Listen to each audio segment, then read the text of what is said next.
It's the best of. You've been voting in all week, sending your emails. So here's the clips that you wanted. Alright, so, here's the first bit. What's the best job you've ever had still, Karl? Talk like occupations. It is still paper round. Is it still the paper round? Yeah. That's ridiculous. No, it was good though. If you look at it, like, you know, what I liked about it, you're your own boss. No, you're not. You're not your own boss. No, the news agent is your boss. Alright. But then once you get out and you've got your papers and that, you sort of, you're on your own. Do what you want as long as you deliver stuff. the papers exactly to the places he said you are in the time he said. Yeah. It's freedom, isn't it? Any jobs you wouldn't do? I've just thought of one that you wouldn't do. Go on. With your sort of mild homophobia.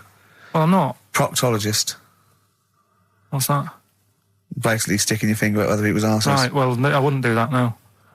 Why have you got to do that? What do you mean, why have you got to do that? Why does anyone need that doing? Because they got to look if they've got an arseache or something. Which trainee doctor makes that their speciality? Do you know what I mean? That must be, right, we got a place for proctologists, and it's you, Meadows. You came last. Oh, seriously, what? I'm not the arse doctor, am I? Yeah, you came last. Oh, I'm a bum GP, I can't believe it. Yeah, you got to, I can't believe this. Yeah. I remember, I was on I don't know if this is alright to talk about. I mean, it happened, so, you know, not worried about it. It's alright to talk about. Everything's alright to talk about. But I was on the train, right, coming from Manchester back to London, right? Yeah. And got on it. It was like a Friday night, and it was heaving, you know, like the last train is and all that, and absolutely chocker. Right? Yeah. So I'm walking through the carriages, thinking, oh, is there any seats anyway? Anyway, everyone's like, it's heaving, right? It's people stood up in the doorways. You can't get in the toilet and all that. There's not going to be any chair knocking about. So walking through, and anyway, I see this one empty chair sort of in front of me, right? Think, oh, why ain't anyone sat there, right? I'll just rush to that, get to that, I'll get myself a seat, plonk myself down, right, and sort of turn round, you know, see who I'm facing, you know, see who you're sort of having a chat with. Little fella there, right? Little, Down syndrome kid, right? Sat there, and he goes, all right, and I thought, oh, right, not bad, but do you know what I mean? They're always talking, aren't they? They ask a lot of questions. Right, so I was like, oh, here we go, 2.5 hours. And I couldn't get up because the thing is, that's obvious. Sure. Right? So that's like mean. I'd never want to be mean, do you know what I mean? No. At the end of the day. So anyway, so I think, I know, I'll go to sleep. Clever. Right, so I shut my eyes, and he leaves me alone, all that. So then, my phone goes, and I think, right, what do I do? Do I ignore it? Or do I open my eyes and see what it is? Anyway, I open my eyes, it's Ricky calling about something. About nothing, probably, actually, thinking about it. It wasn't even worth answering, right? So anyway, but I'm awake then, aren't I? So he's like, hello? And I'm like, all right, mate. And he says, you're muscly. You're right. Oh, God! And I said, yeah. And he goes, you know, why?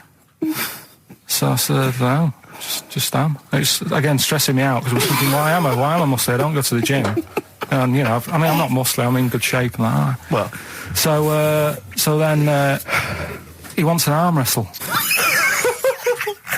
On a crammed train from Manchester, so I've got another hour and a half of this. When you talk back, he'd soon have got up and left. If you'd have started asking him questions, he'd have got up and left with the drivel you come out with. So anyway, do you know when you're under pressure, you're thinking, well, he's said that I'm muscly, right? So do I do it or not? And there's people watching, you know, not joining in, not sort of having a laugh and that with me, just like watching but pretending they're not. Oh, and I'm God. at one of those table seats, and he kept saying, come on, I want to arm wrestle. So, and he was getting loud, and I thought, I best just have an arm wrestle. What do you mean? What do you mean? I best just have an arm wrestle. What do you mean? Get it over and done with. I had to. If he's going to keep asking, I had another hour and a half on the train. Oh, God. So anyway. Oh, my God. I'm thinking who won. Well, I'm thinking, were people putting bets on? How was working? It was stopped, and just as well, really. What do you mean it was stopped? Was it game?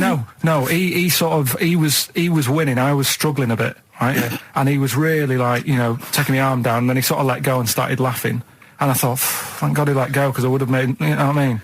If I lost that, everyone's in the train looking, and all the rest of it. it's suddenly serious to him. He's got to win this. Pilkington. But then he just, then we were chatting about favourite food and that. He likes sausages.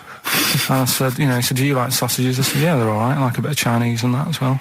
And he was saying, I can't have Chinese. Not allowed Chinese. Why? Don't know. He just said, it's not allowed to have it. But yeah, I had a good long chat about stuff and that. But so you enjoyed it in the end? In the end, it was all right. Yeah, it's just. What do you expect? Okay. No, but it's that thing, isn't it? It's whenever you're faced with something different, it's always awkward, isn't it? And that's the thing. You're talking about him now, are you? And I think I did all right because everyone else was ignoring him, but I probably made his day pretty good. Yeah. We were a nice bloke. I like the idea that newlywed couple are probably thinking that's going to be a similar journey down to Cornwall. Karl Pilkington in the chair now. The talked about, the acclaimed educating Ricky. Right, well, just in case anyone's new, doesn't normally listen, basically I'm educating Ricky. Do a bit of research in a week, find stuff, news, history, anything that's interesting. 3 stories, I give them a nice little headline, you take your pick. Between now and 3 you're going to learn 3 things. Yeah? Yeah. So, the headlines are, I'll be no buying one of them. Give us that again. I'll be no buying one of them. Nice, okay. Yeah. We've also got, Hippo News. Okay. Okay. And, Can you believe it? Can you believe it? Well, I'm going to go with Hippo News.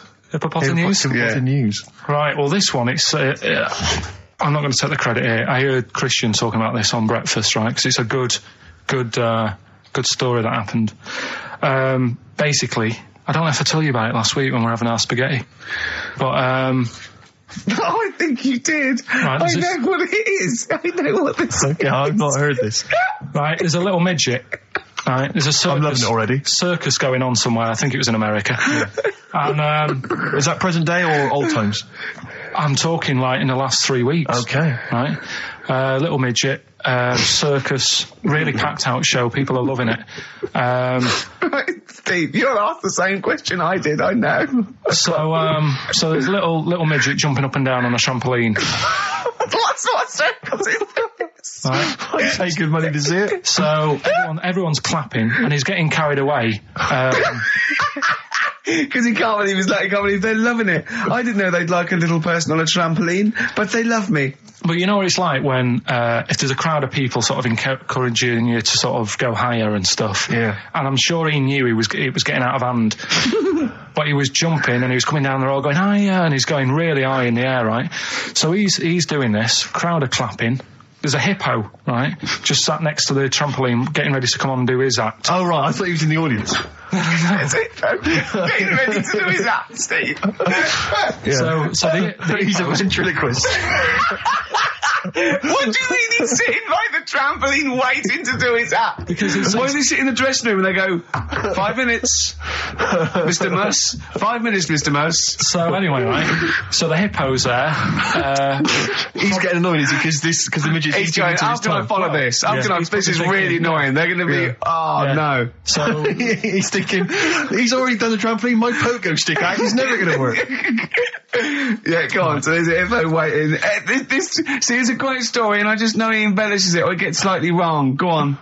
So there's a midget jumping up and down. The hippo's getting annoyed. The crowd are going mad. The midget's loving it. Can't believe his luck. Although you think he probably knows he's dicing with danger. Yeah. So next thing you know, they're all saying higher. He gives it one big, like, heavy sort of landing on the trampoline. Goes really high, but goes off at a funny angle. Oh, hypotenuse. Okay. Yeah. And sort of flies off.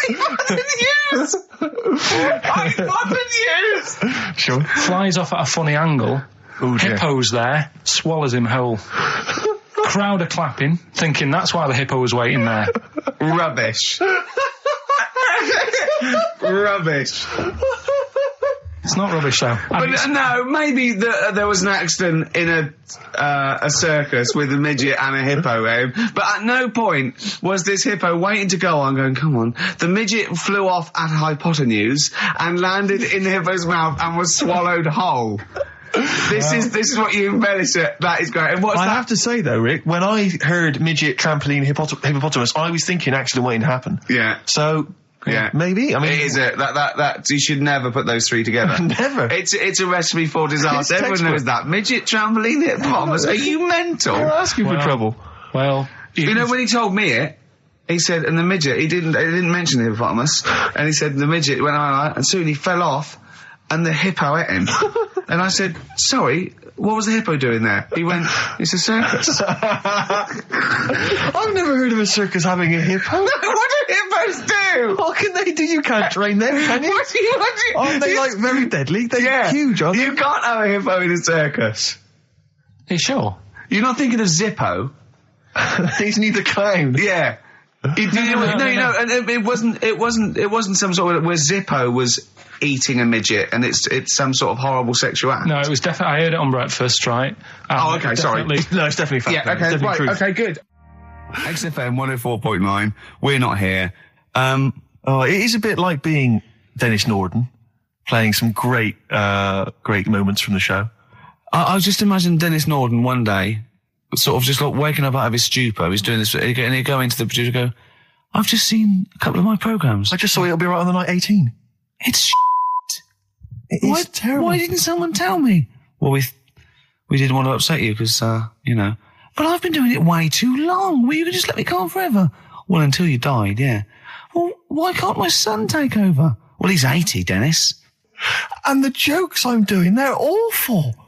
Why have I got that clipboard? I've written these jokes, they're not funny. There's an audience, they're laughing. What are they laughing They're not at? laughing, they're not laughing, that's canned laughter. Who are those audience? Who goes to an audience for It'll Be Right on the Night? A lot of them are older than you. It can't be right. Do you know we have a 15% fatality in one of your audiences? But I went home at Christmas, I watched one of the episodes, I was with my family and friends, I said, watch this, you'll love it. Stony face, no one laughed, they all thought it was Well, it is Well, why didn't you tell me earlier? We didn't want to hurt your feelings, you're an old man. You may be upward of 102. I didn't realise. Yeah. I noticed the other day when Karl was sitting on your knee having his picture taken. It's a long story, right? He's got a completely spherical head. It's slightly too small. I'm not being funny, because, I mean, I'm not perfect. But he's got a completely spherical little head. He looks a little bit like a baby hamburger. You know Hamburger off McDonald's? Sure. He looks like a little baby hamburger. And it's sort of quite put upon. Suzanne thinks I look like that thing in that Dulux advert. Do you know when the woman pulls the head off that? That little plasticine morph type and then they creature. make a new head for it. And it's like a little head.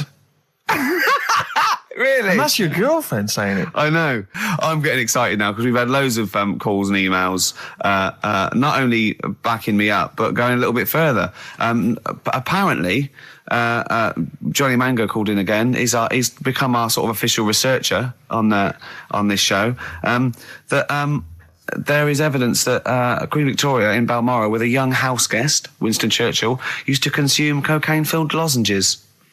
So there you go. Also, MDMA was a precursor of sort of ecstasy, a derivative, and that was big in the day, giving soldiers, a little pick-me-up. So it's not so mad, is it? It sort of Winston makes Churchill sense taking cocaine, because is he it? was into his speeches and that, and they say that coke gives you sort of, the balls to stand up and say like. Not that that's a good thing. And No, it's not. No. Definitely not. No. Right? But it apparently makes you confident, doesn't it? So you can stand up and say, we're going to fight them on the beaches. Yeah. And all that. And sound like you mean it. It's exactly, yeah. When he was sort of like, a little bit pissed up with his cigar on, coked off his tits, he wanted to fight. He didn't care where it was. He'd fight on a beach. He didn't care. He didn't care if he got sand in his new trainers. Exactly. He was boozed up. Yeah. You want to fight. Yeah. That's why he was coming hard. He was very much, you got to think of him as the Liam Gallagher of his day. Yeah.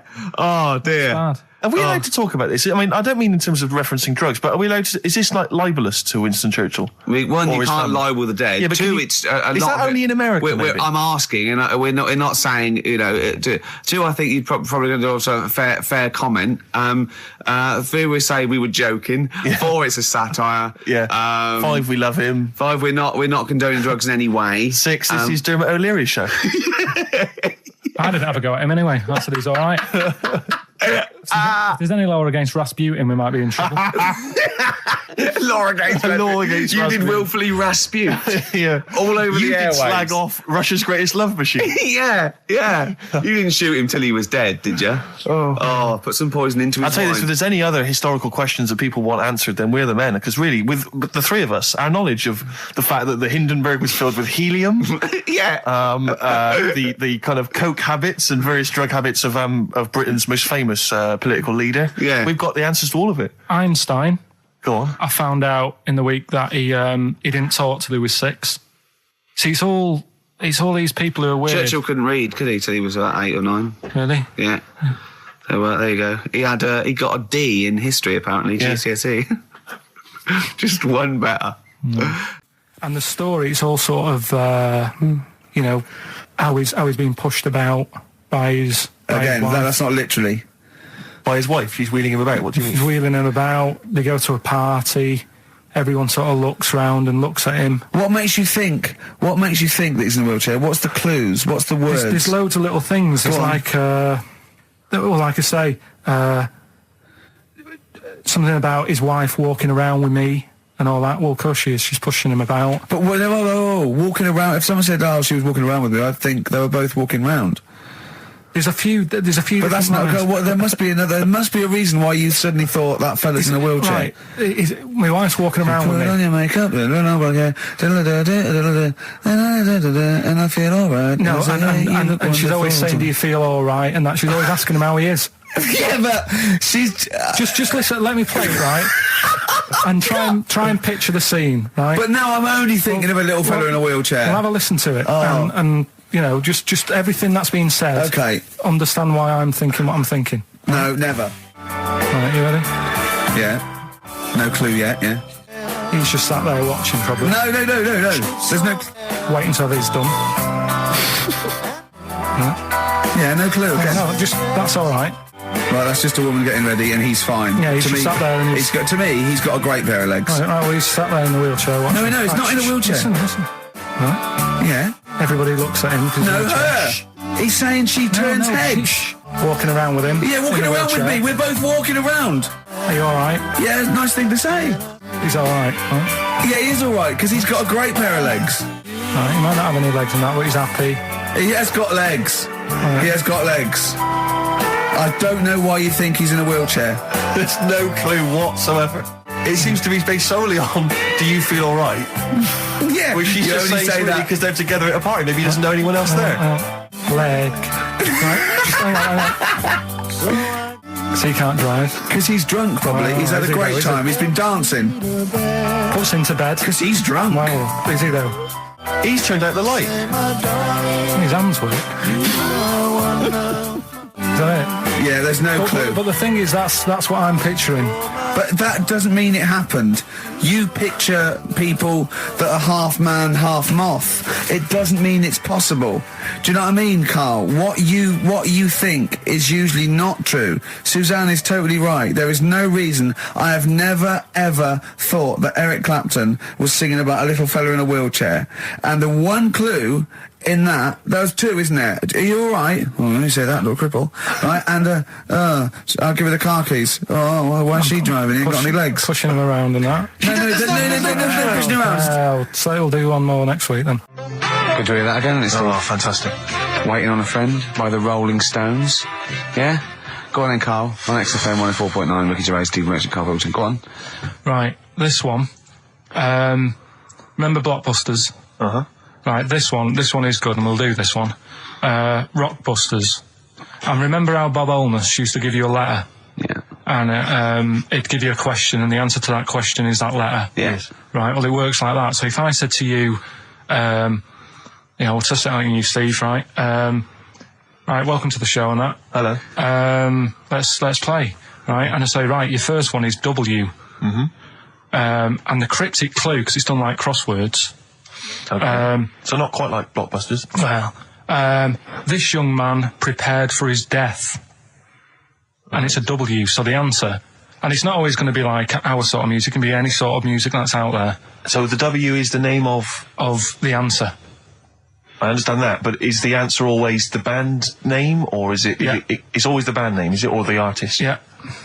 And so would the W be the surname, or would you have both the initials if it was someone's name?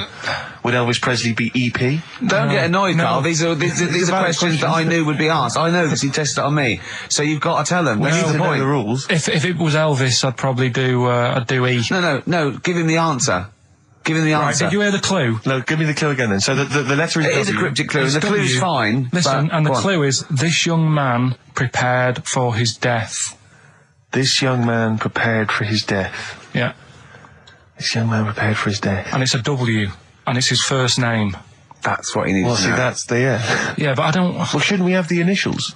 Wouldn't that make it easier? I mean, Yeah, wouldn't- but they didn't do that on Blockbusters. It just had one letter. No, they They did. did if it was if. The gold one they often had us for 3 or 4. Did they? Letters, yeah. But it was normally just one word. It wouldn't have been a name or something. All right, then. W. W-Y. W-Y. Will Young. Excellent. I Right, didn't so understand it. What was this the young clue? Will man, prepared for this young man. So he's sort of mixed sort of cryptic. Yeah. But I mean, you know, it's a good effort. That's better than usual. No, it's that is better than It's not usual. bad, is it? So do you want to play? Let's play Rockbusters. Yeah, Rockbusters. All right. Sam, Hello. is it sounding all right today? It is. It's just about. All right. Cheers. Sounds worse. Right. Then. Good. Well, And so we've got Sam on the line. Who else have we got there? so we've got Tim as well, haven't we? Hello. All right, Tim. Tim and Sam. Right, You sound quite similar, lads. Could one of you affect an accent or something? Which one's Tim? Yeah, it's me. Okay, which one's Sam? It's Sam. That's slightly deeper. Bit Slightly deeper, deeper. yeah. Sam, And they're not against the clock anyway, are they? So it doesn't really matter. I suppose not. So I think Steve just wanted a bit of variety. Okay. you understand the rule, lads? Could you explain them to us? Right, play it. Okay. Hang on, wait. Well, let me explain because I mean life is too short. Now, Carl's going to read out say 3 clues, yeah, and just shout your own name and answer it, or shout the answer. Shout your own name, then the answer if you know it. And it's the person who gets the most right. Okay. Is that all right? Yeah. Yeah. So, Here we go then. okay then. So Shouldn't it be the first to 3? Well, yeah, but then he hasn't got. Yeah, I've got enough. It's fine. You've got enough clues for that. Right then, here we go. Welcome to the show. oh God. Right, the first initials, S-T, right? Is that right? S-T. Well, I don't know. We don't know, do we? How do we know? Here we go, S-T, and the cryptic clue is better than the average homeless person. Okay? Sorry, I think is that a band? Yeah. Is it an old band? Yeah. I think that's one word. Alright then, S. S, it's an old 70s band. Better than the average homeless person. Tim? Go on. Supertramp. Yes. Supertramp Well it done. is. Yeah. Well done, 1 point to I have you, no idea Tim. why that's right, by the way. You don't understand why it's right? He's a super tramp. Oh, right. Better than the average homeless cryptic, person. Yeah. Yeah, cryptic. Yeah.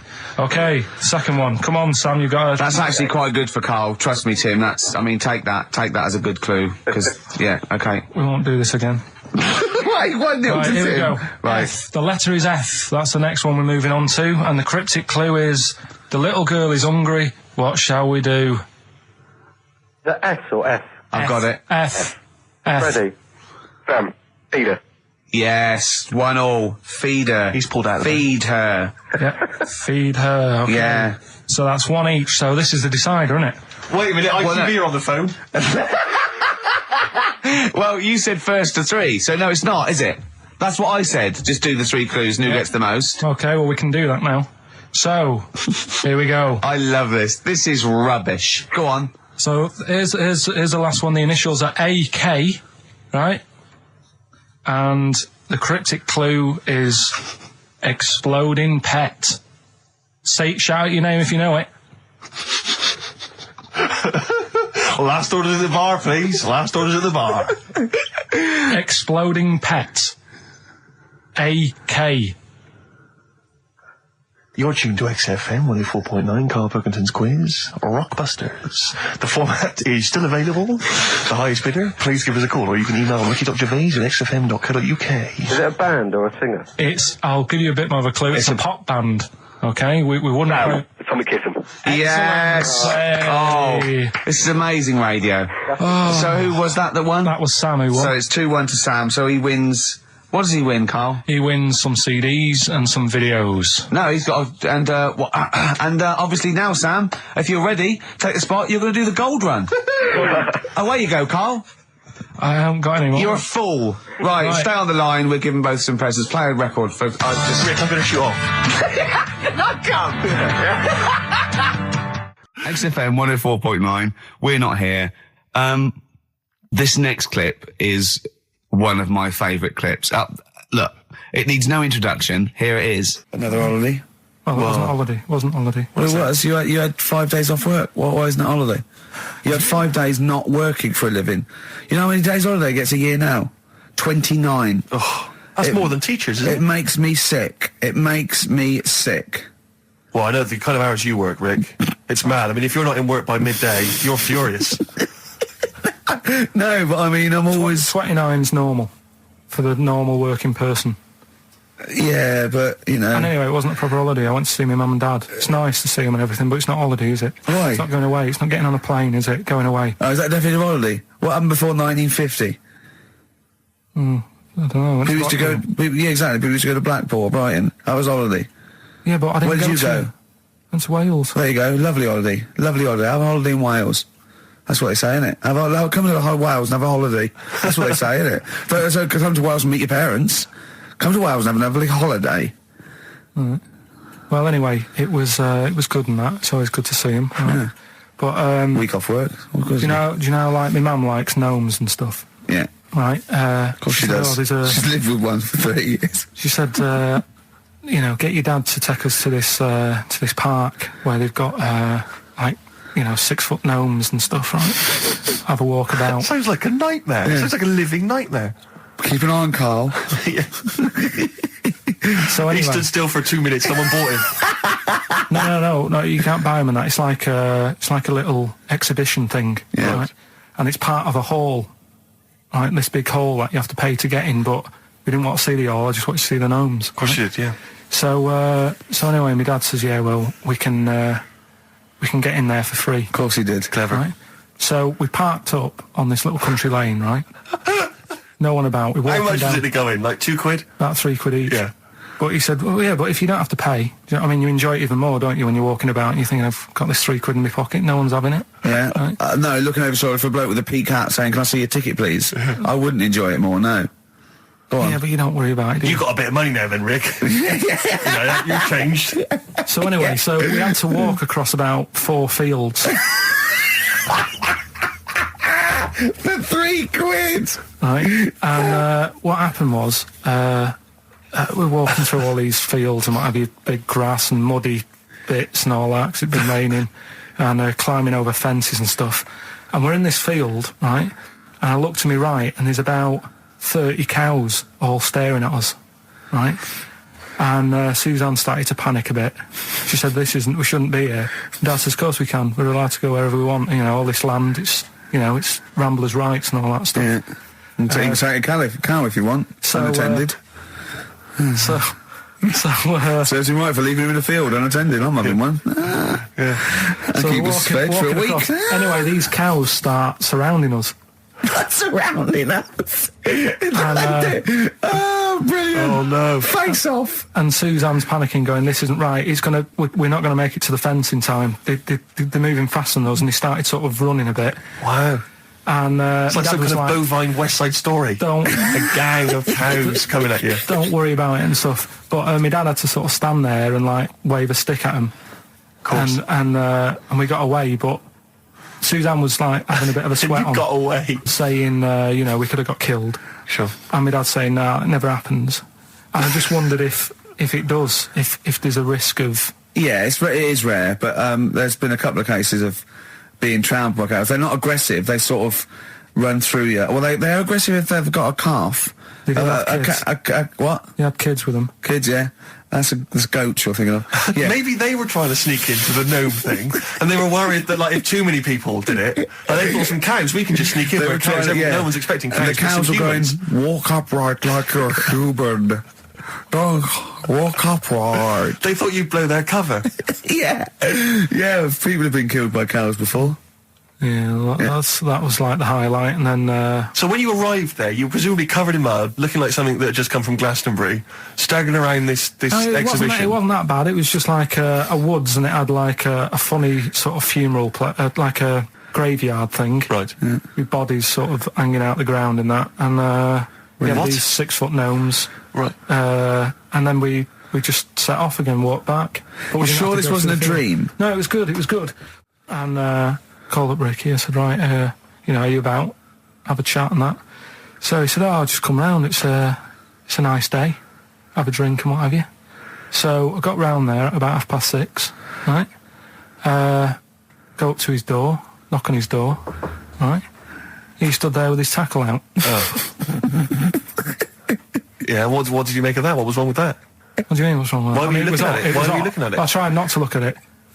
But again, you're always sort of attracted to it, aren't you? Kind of like... I've never been attracted to another man's tackle. I don't know what you mean.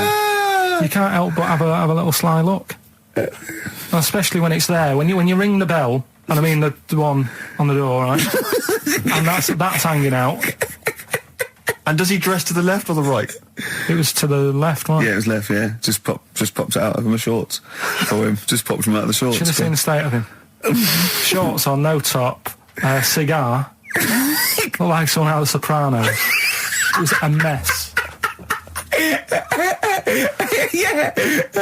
And then... we sat on the balcony drinking wine, didn't we? Did you pop it back in, or was it... Yeah, I popped it straight back in. I've got the laugh. Sure. I've got the laugh I wanted. Yeah. He walked in, he went, it's not that hot. Straight away, it's not that hot.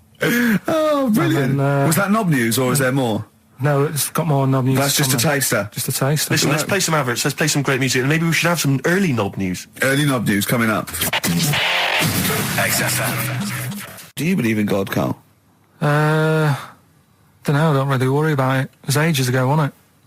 So, if he's about, whatever. Not that bothered. Adam and Eve is pretty interesting, though, isn't it? It's not. Well, how is it interesting?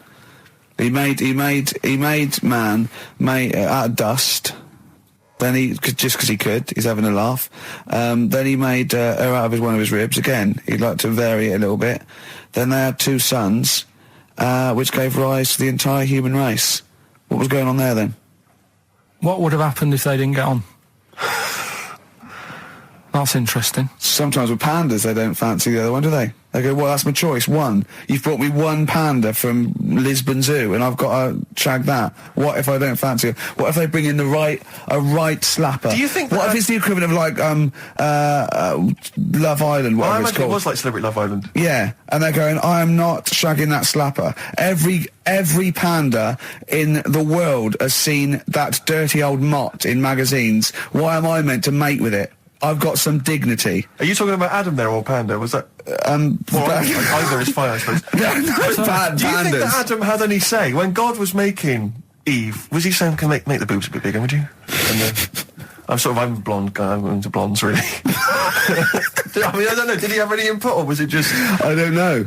Well, I suppose it was one of his ribs. I know, but it's probably restricted. You go, well, I'm working with a rib, Adam. Give me a break. There's only so many things I can do. Well, he was probably in kind of intensive care, wasn't he? With the whole. They go, well, I can't just keep making the boobs and things bigger because their legs will get short. I don't mind short legs. Yeah, make the legs longer. I don't mind no legs. As long as the boobs are sizable. I tell you what's weird though, Steve. Right? Everyone's heard of like Adam and Eve. Yeah. What's the surname? Where'd they get their post from? Unbelievable. One of my uncles, right, Tattoo Stan, he's just caked in them. Tattoos. Right. I don't think he's my proper uncle, but he's just like my dad's got Tattoo Stan. No, my dad's that's a province in Russia, isn't it? My dad's got loads of mates who. When you say he's not your proper uncle, do you know like when someone comes around, you're all right, Uncle Stan? Yeah. Do you know what I mean? And there was my dad had loads of mates like that. There was John the Screw. Right. So he either works in a prison or he likes to have sex. Cabbie. Cab driver. Okay. There was Jimmy the Hat. I don't know where he Jimmy did. the Hat. Yeah. And, Did he wear a hat? No. No. There was Fred the Veg. You sure he wasn't a relative? Sorry. Fred the Veg used to get us like big bags of potatoes and that. Fred Veg, okay. And there was Tattoo Stan. Right. And he was just caked in them. And I used to always look at him thinking, why have you done that? I must have only been like, 6 I or suppose 7. if you're born with a name like Tattoo Stan, Exactly. you're destined, aren't you, were really? they like a 1950s gang? I'm worried about... I'm worried Who were doing about... a bank job? What was his name? The Hat? What was his name? Jimmy the Hat. I'm worried about Jimmy the Hat. Yeah. Not having a hat. I don't understand Are it. you sure he didn't have a hat? Not when I met him. Did he ever wear a hat?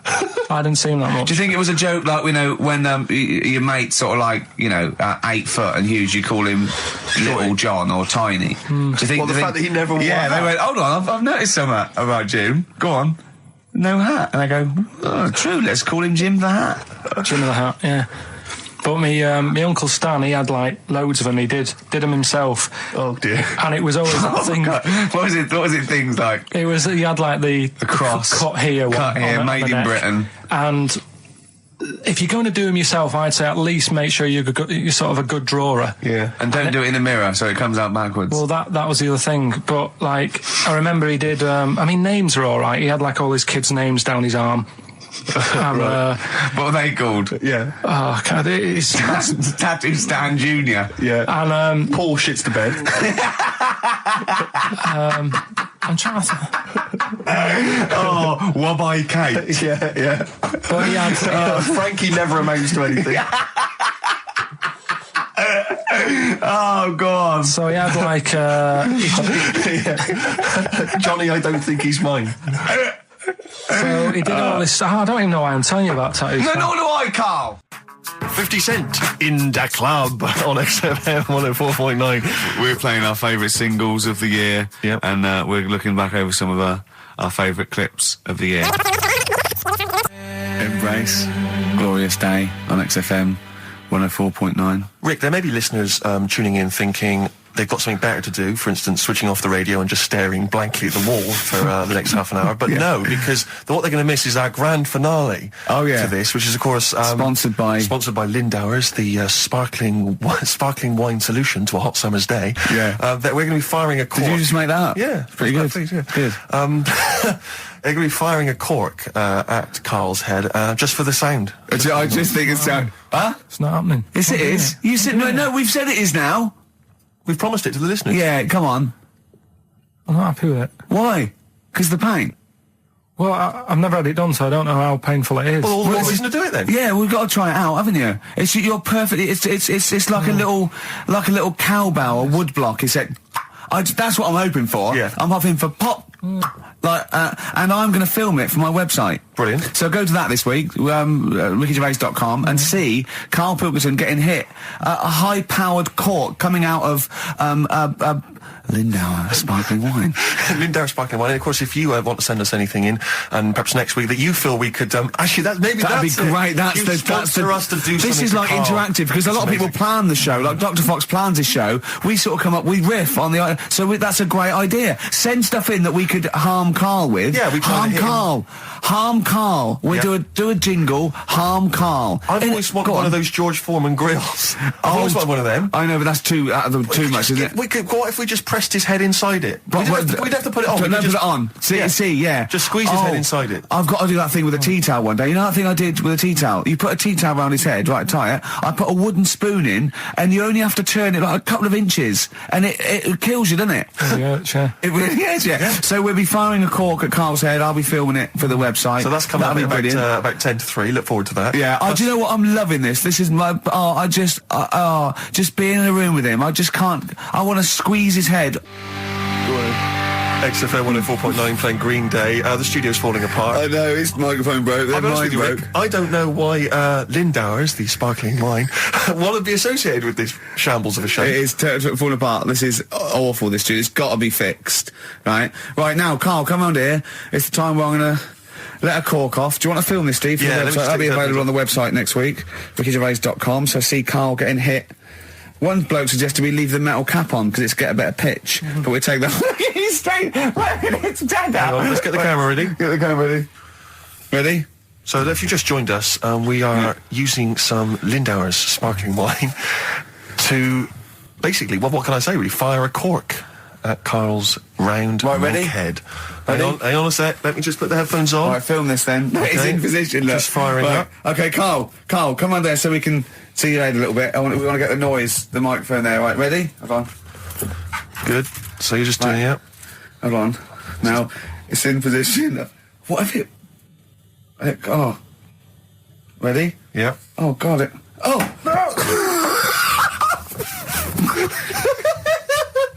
Oh, it's like Jackass. Did it hurt? You hate me? What do you mean, did it hit you? I sort of just... It went off course, did it?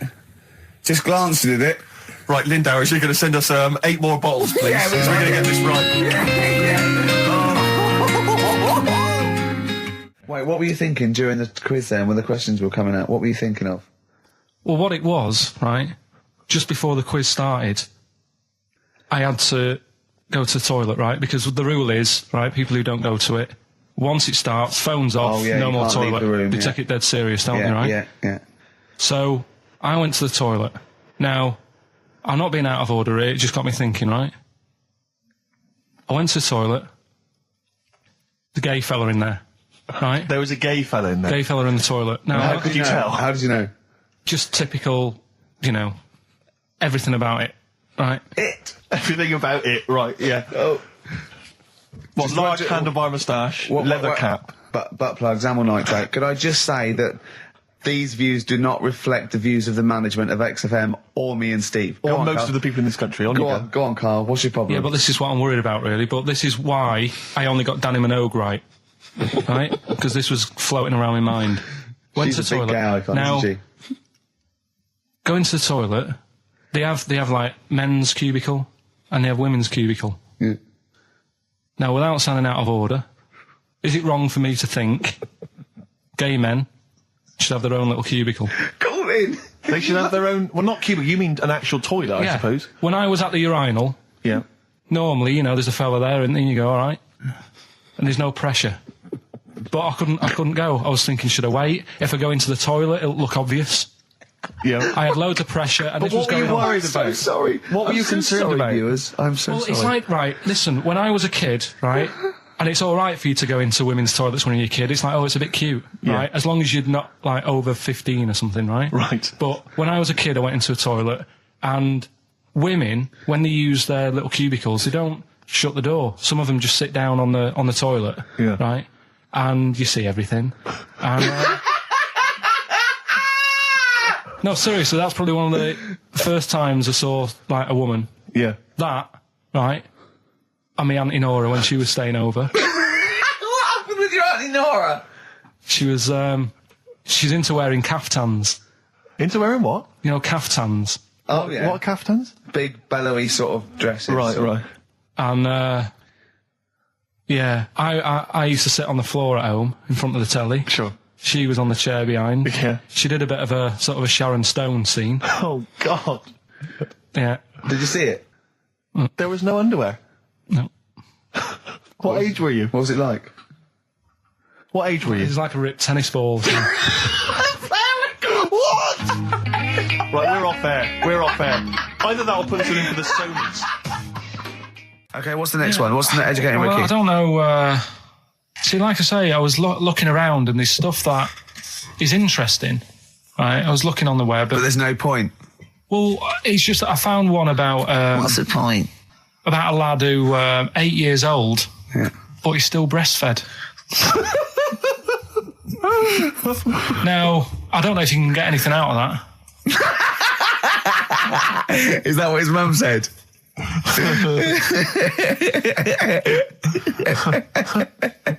So, What do you mean? I don't know if I can get anything out of that. You don't need to. No, it's just that, Where did you read that? that was on the internet. Oh, well, yeah. You're always unspecific when you mention it. It's just it was on the internet. Well, Yeah. I'm trying to think what I put in. I think I put in Y to see if I'd confuse a computer. And then, Carl, you are... No, No, honestly. I did a search, putting why, and it came up with funny things that, like, why is this person doing that? Why is that? And it had a picture of this 8-year-old lad, sort of, on his mum's nipple. And it was saying, is this healthy? You sure that wasn't asking you that question? What? I put in why? Just to confuse the computer. Like, the computer go, what do you mean? Yeah. Stop it. Yeah. Oh, look, yeah. Last week, I was walking home with him, and I went, he was saying something stupid, and I went, I've got a competition for next week. Let's do a phone-in, and it's called Karl Pilkington, Genius or Fool. Yeah. Right? And he went, No. I went, why not? He went, well, it'd be confusing because they say there's no difference between genius and being a fool. They do that, don't they? No, but it's rubbish. And people say there's a fine line between madness and genius. And, it's a ridiculous soundbite. They don't say there's a fine line between a genius and an idiot. Well, the people who do are idiots. Yeah. So what would you do there, though, just to sort of wrap that little thing up? What would you do? That lad loves his mum's milk. What are you asking me to come up with? No, I'm just... A title for the story? No. It's just what would you do? Right? What do you mean, what would I do? Well, it's causing a bit of a problem in the area, right? What area? In America, I think it was. Oh, America are a problem, are they? George Bush is worried about this kid who's breastfeeding at 8. Imagine it like this, right? Right. No, so, Carl, what are you asking me? About this spurious story you saw on the internet? I saw it on the internet. There's an 8-year-old lad, he likes his mum's milk, and it's saying, is this right? Should it No, be it's going not. on? But what do you want Ricky to do about it? It's not his responsibility. Yeah. No, but the little town that he lives in, they're all causing an uproar, right? Going, this isn't right. I can't let my kid play out in case he's in the garden with his mum getting a bit hungry, right? So, Oh, God. What should they do? Because his mum's saying, well, he likes it. Yeah. And he, what do you do? I don't know the laws. No, but I'm not asking you to sort out the laws. I'm just saying, if you lived in that neighbourhood, what would you say? If you went up to him and said, look, everyone's getting a bit fed up with this, look. I'd say, what would I do? What do you mean, what would I do? What are you asking me? Right, it doesn't matter. No. What are you asking me? What are you asking me and Steve and the public? I'm just saying, say if you live next door to this woman. Yeah. Right? The kid's hungry, 8 years old. He's out playing on his bike and he goes, Mum, I'm getting a bit peckish. And he goes, all right, son. She whops one out. And he starts having his milk, right?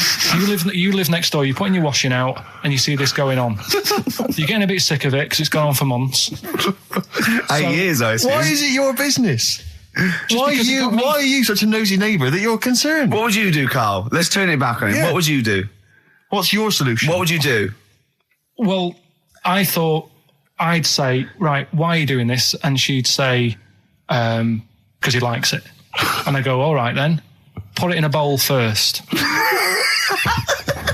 Genius. And you think that would sort that out? No, because I was thinking about the whole thing, right? And you do that when you're a baby and everything's all right, innit? Yeah. No one bats an eyelid at a little baby having a bit of milk from its mum's breast, right? Yeah. You'd almost say it was natural. But you grow out of it. It's like you don't see. It got me thinking about things you don't see. And you don't see. Did you put this into a computer? Show me things you don't see. What else don't you see? Well, you don't see like an old man having a Twix. You never... Oh! So what? You know the terrible thing about all this, Steve, is he's right. You don't see an old man I eating a know, Twix. that's a terrible thing. So what they have got, right, they've made old man toffees, haven't they? They've come up with Werther's. Is that a song? Oh, God. You don't see it.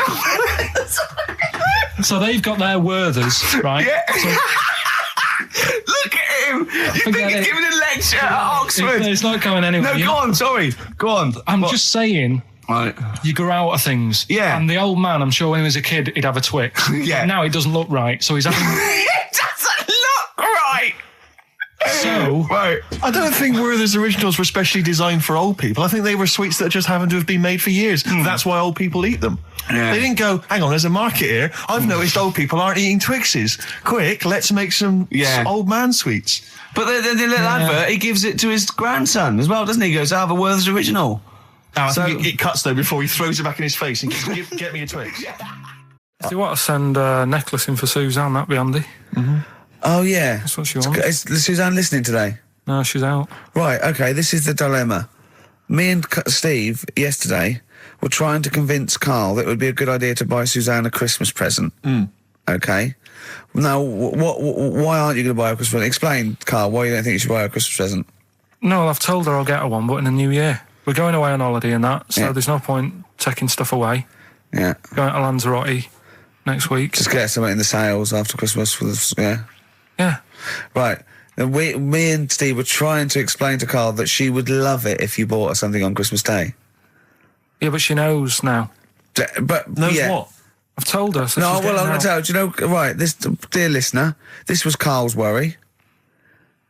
I said, I bet she's got you something. And Karl was worried in case he got her something and she hadn't got him something. Yeah, he'd be livid. He didn't want to be down. He didn't want to be a present down. Yeah. Look at his face.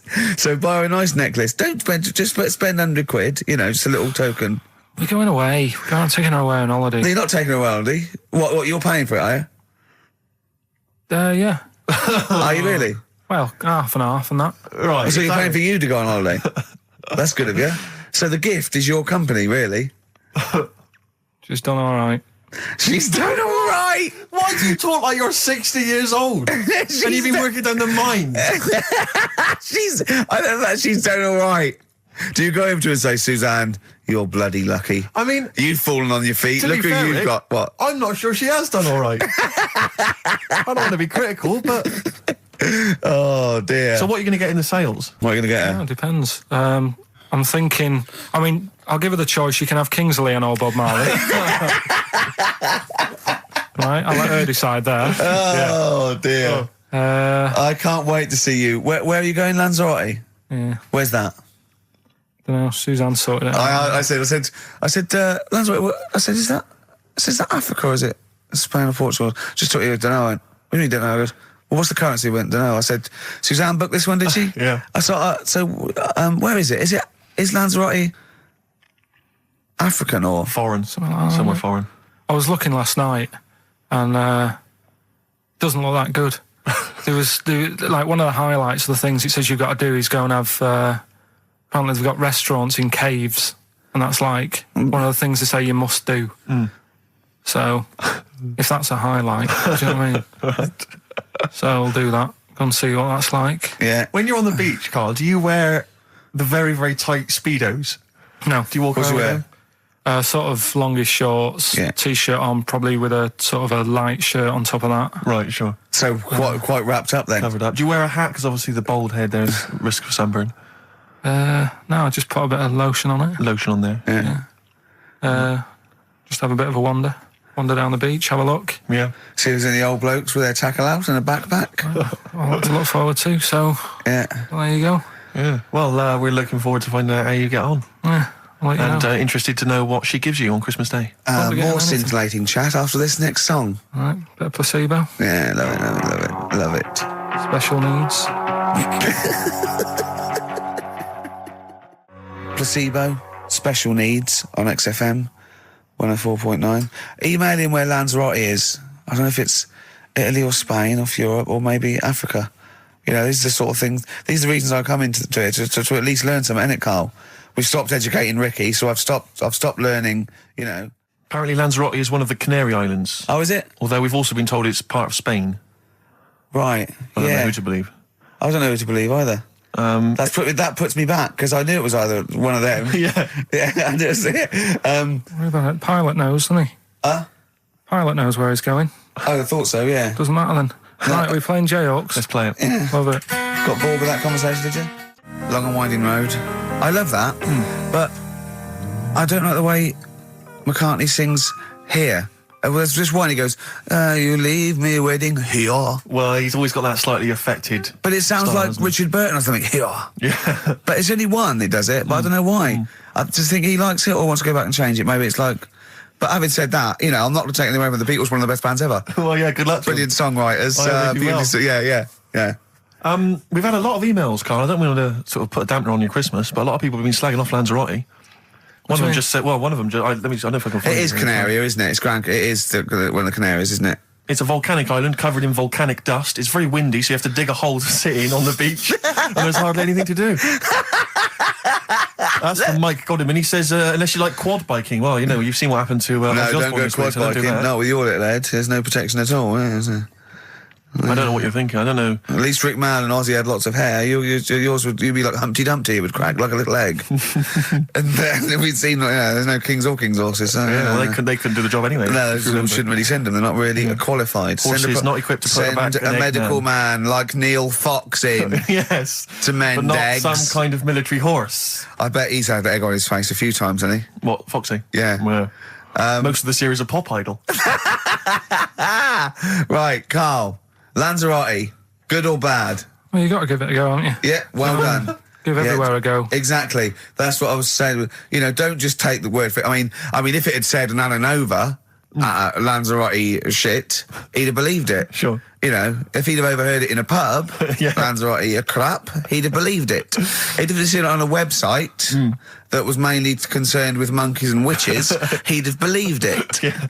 As it is. Everybody raves about New York, and when I went there, I thought it was rubbish. Well, you're an idiot then, because that is possibly though, the innit? greatest city in the world, Subjective. along with London. Subjective, though. That's why they have holiday programmes and that, innit? So you see it and you decide for yourself and that. Yeah, but you saw Venice on a holiday programme, as you put it. You went there and you went, it was rubbish, full of black bin liners. Well, it is. Right. Didn't they show them? It stunk. Didn't Judith Chalmers say that? Oh, it stinks here and there's loads of rubbish everywhere. No, she didn't. Did she mention that? Oh, that's what I mean. So it depends what you want from holiday, doesn't it? Well, yeah. But So, you're an idiot if you don't like New York, so next. Anyway, come on, break up, guys. Kiss and make up. Libertines, Don't Look Back Into the Sun on XFM. Well, the general public are getting involved with Carl's holiday, and, I mean, this has been a damning report on Lanzarote. There's not been a positive word written about Lanzarote so far. Wow. It's volcanic, there's no natural water supply. Apparently there's no natural water supply. It's You all have to sit in a imported. hole. What do you think of this, Carl? What do you think of the people that want you to know that you're going to a rubbish place when you can't change it? What do you think of that? rubbish though, will it? What do you mean? Be all right. What do you mean it'll be right? Because I'm going to go there thinking, oh, there's no water and that, and there will be water. No, they didn't say there's no water. What did they say then? There's no natural water supply. Whatever. I'm not bothered. Doesn't bother me. All right. I'm going to have a good time and that. What are you going to do? What's your plan to do? Got a book. What book you got? Rich Hall book. I'm just going to read that. So, Brilliant. and the weather's better than here, isn't it? Yeah. So, No Blue Sky, The Thorns. That's beautiful, isn't it? On XFM 104.9. Carl, you're losing your rag a little bit. What's the matter? nothing, go on. See? What's the matter? No, what's the Well, matter with I've got Carl? something to cheer him up. Someone's emailed in, Emma's emailed in, she said that for those that know, those in the know, they referred to Lanzarote as Lanzagrotte. Brilliant. He's a bit fed up. He's got 2 CDs for Christmas from a company that's he's been with for 6 years. He's a little bit grumpy about having to answer the phones. He wouldn't go and make Steve another cup of tea immediately. Selfish. Yeah. Carl, what are you thinking? Nothing. Go on, what were you doing? Come on, Carl, you're getting paid for this. Project. Out. We'll take one of those CDs away. All right. What were we talking about? Letter to Hermione. David Bowie. Well, we've had the most convincing answer that it's about 290,000 actual words, but possibly 3 million in our vocabulary, using all jargon and scientific stuff and all that. Sure. 290,000. Still a lot, isn't it? It is a lot. We know so little, don't we? Apparently the average person has about 20,000 words in their is it? vocabulary Right. and uses maybe 2,000 a week. Really? Yeah. Carl, obviously, slightly bringing that average down.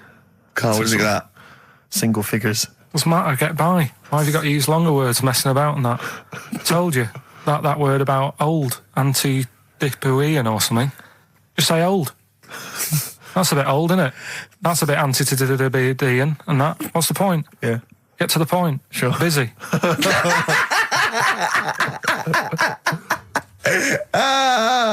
Right, okay. Are you in a film this week, Karl? We're doing that now. Yeah, go on. Get it over with. Hold on a minute then. Get it over with. Let's get this show over with. We can go home. You can go off to Lanzarote and sit on some ash. Some charcoal. He's not happy about that. That's annoyed him. The listeners have all ganged up on him. Yeah. XFM giving him 2 CDs. We've had more calls for his resignation this week than ever before. What do you think of that, Karl? What do you mean? There's another reason. Do you know what I mean, though? Because he's grumpy. He's not just giving it. He goes, well, I can't help it, can I? I don't want it. You're being paid well to do a job. People have tuned in to be entertained, to have good songs. Me and Steve are working I'm pressing here. the buttons. I'm paid to press the buttons. That's what I'm doing.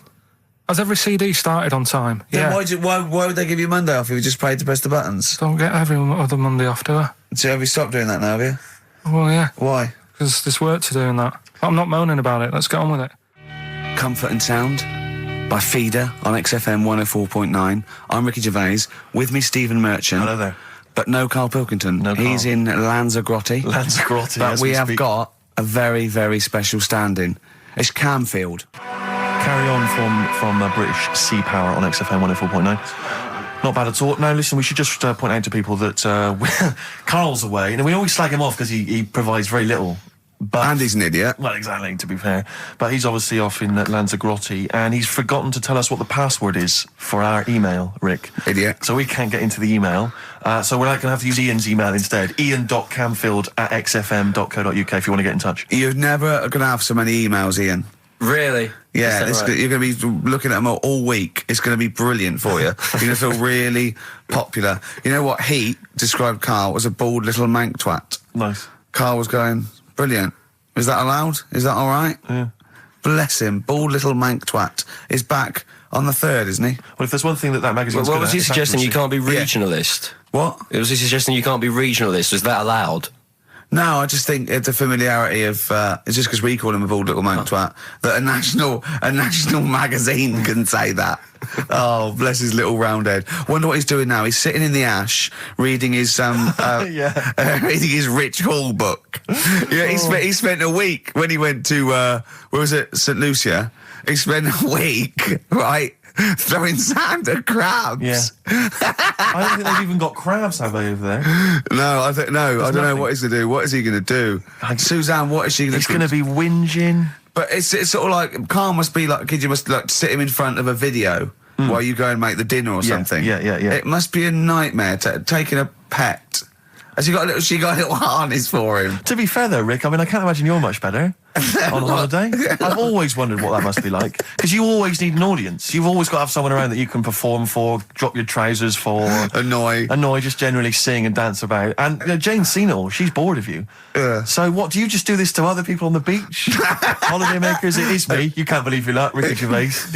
What, do you want to be annoyed? dance? Do you want me to annoy you? Yeah, exactly. I can annoy you for 5 minutes. Yeah, Because then I'll get bored Exactly. myself. I'll tell you what, I want some ads, and after that, the fairy tale in New York. Oh. Well, have a lovely Christmas. Have a bloody great Christmas, Have mate. a bloody great Christmas. It's the best of next week. Yep. The best of the last few weeks Yeah. with some tat, you know. Karl's put together. We're Look back in forward to that. January. We're playing some of our favourite songs of the year. I'm next looking week. forward to seeing Pilker's tan and Pilker's pictures from his holiday. covered in ash from the beach. Yeah. And we're back on the 3rd, I believe. But Ian, do you want to introduce one? This is Ian's choice for the day. Yeah. We'll see you next week in spirit, and then we're back on the 3rd with Pilkers. Over to you, Kampf. Enough of Jonah Louis. This is Paul Di'Anno, ex of Iron Maiden, doing Santa Claus is Coming to Town. Kings of Leon, California Waiting. Steve, the public have been waiting for us to return. Well, that's true enough. All right? Yeah. They had the best of Oh, I bet last that week. was a joy. They had Camfield and us without Karl the week before. But it's been a while since we've all been together. I'm Ricky Gervais. With me is Steve Merchant. And over there, with his little sunburnedy, baldy head, little Karl Pilkington. Hey. All right? Yeah. That wasn't Steve slapping me head then, by the way. No, that was just him clapping at like Steve Wright in the afternoon. It's a great show. Because he's so, it is a good show. Yeah. He's so pleased that we're a posse. Yeah. And we're all back together. 3 holidays Carl's had this year, last year. Yeah. I'd love to have 3 holidays. You've got to start putting the work in I there. had 2 holidays, though. No, you had 3 holidays. You went away with Suzanne and her parents. Yeah, well, that doesn't count. It does count. If you book 2 weeks off the firm, you go away and you go, how was your holiday? Well, I didn't really count. It wasn't a really good holiday. Can I have them days back, please? My New Year's resolution is to be nicer to you, but Well talk done, sense. you've already broken that. No, but talk sense. Talk sense. You've had 3 holidays this year, and I'm just saying, you're in your 30s now, and 30s is when you should be really putting the work in. That's true enough. To reap the benefits in your 40s, 50s, 60s, 70s, 80s, 90s, and 100. Carl, what's your New Year resolution? What about think before you speak? It's worth. I mean, See, I'm consider- allowed to laugh. I'm allowed to laugh at things other people say, Carl. That one, that is a good suggestion. How was your holiday, Carl? It was all right. Right, brilliant. But that I don't see on the ratio of good to bad in Carl's mind. That might be amazing because we never It might hear be him amazing, singing the mightn't praises it? of anything. I'll tell you what. Can we have a cracking little tune and then come back and hear about Carl's holiday? I'd love to do that, Let's really. keep it tight. Love to Tear Us Apart by Joy Division. Now I can't put my finger on it, but that doesn't sound like the original, and it's off a compilation. It sounded a bit fast. I think the vocal was slightly different. If anyone can, put me out of misery, I think it might be in a session of the time or something. Carl, is it a New Year resolution for you? Another one. Maybe when we ask you to get a song, get the original single version. I could be and wrong, not some but- obscure but- session. Yeah, it does seem different, doesn't it? Very odd. Yeah. Yeah. Maybe we just remember it wrongly. But anyway, that's XFM for you. 104.9, I'm Ricky Gervais with me, Steve Merchant. Karl Pilkington. Carl, you went to Lanzarote. Yeah. People said don't go to Lanzarote. They told you it was Lanzarote. They told you, were they right or We wrong? were right, yeah. Really? Yeah, it's a bit ropey, yeah. Is it why? Just, out there. If it wasn't for the volcano they had, it'd been knackered. That's their big draw, is it? That's it, basically. That's all they've got going for them. When you landed, was it really hot? Were you quite excited? You were thinking this is It was okay? warm. It's we can't complain about the weather. The weather was all right. Sure. You know what I mean? That's what I went for, but it'd be nice if there just was something else. Yeah. What did you do all day then? Did you read your ritual book? No, I didn't read that. I read that book. Do you know the book that I bought and all the chapters were messed up? Oh, yeah. I bought a better version of that, All right.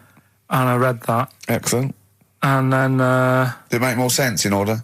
yeah, a lot easier to follow. Yeah. And then we went and had a look at the volcanoes and that. They've got 36 of them to look at. How many did you look at before you realised that pretty much, you've seen one volcano, you've seen them all? Probably about 6 or 7. Really? And then when you got to the 8th, you thought, no, I know what this is going to be, Suzanne. This is going to be like a mountain with a hole in the top. Yeah. Really? But it happened years ago as well. It's like, just keep a couple, fill the rest in, tidy it up. Fill the rest in! Yeah, no, Well, yeah. getting some builders. No, seriously though. Okay, Or a 4 death million trap. tonnes of concrete, please. They're an absolute death trap.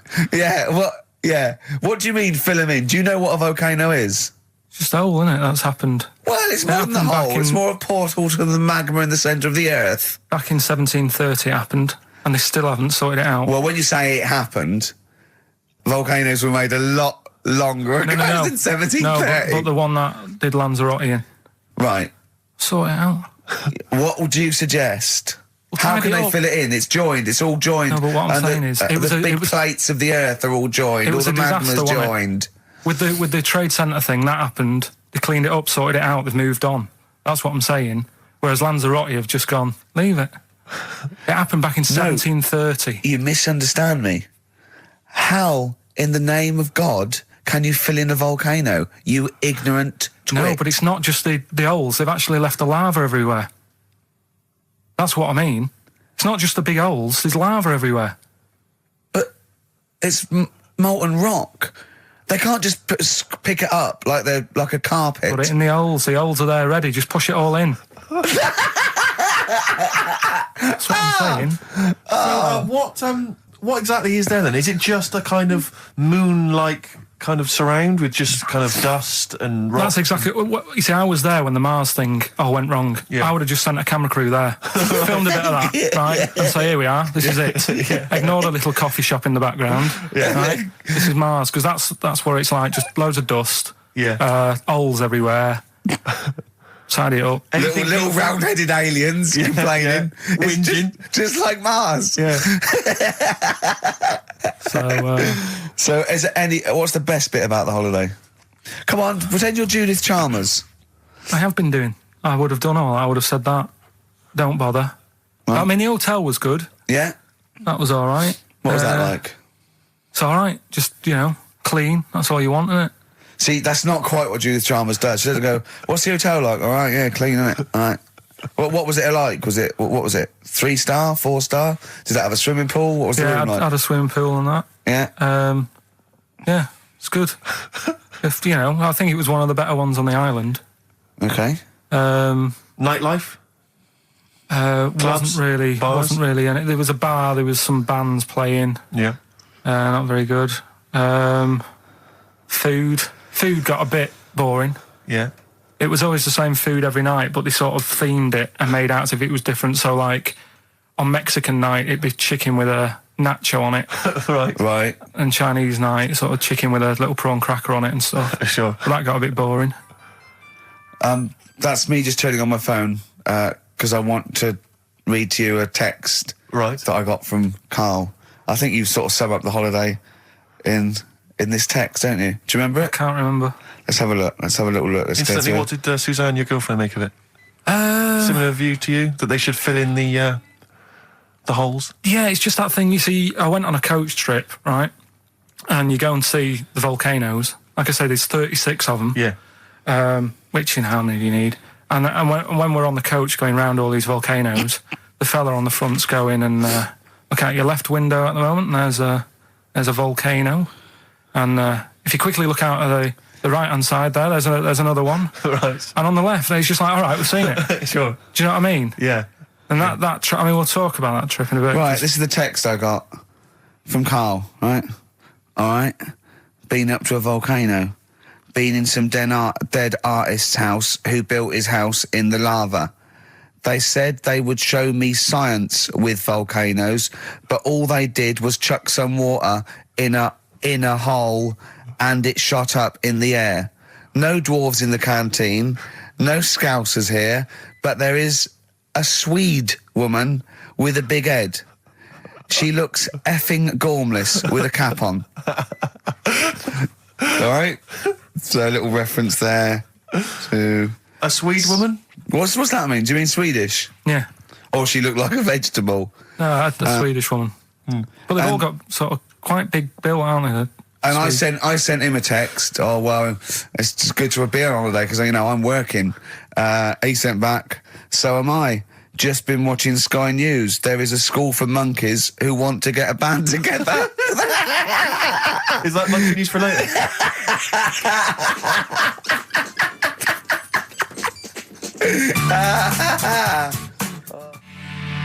Oh My Corazon by Tim Burgess. I can't get enough of that. I love that chorus. On XFM 104.9. Ricky Gervais, Steve Merchant and little Karl Pilkington. But it was a nice holiday.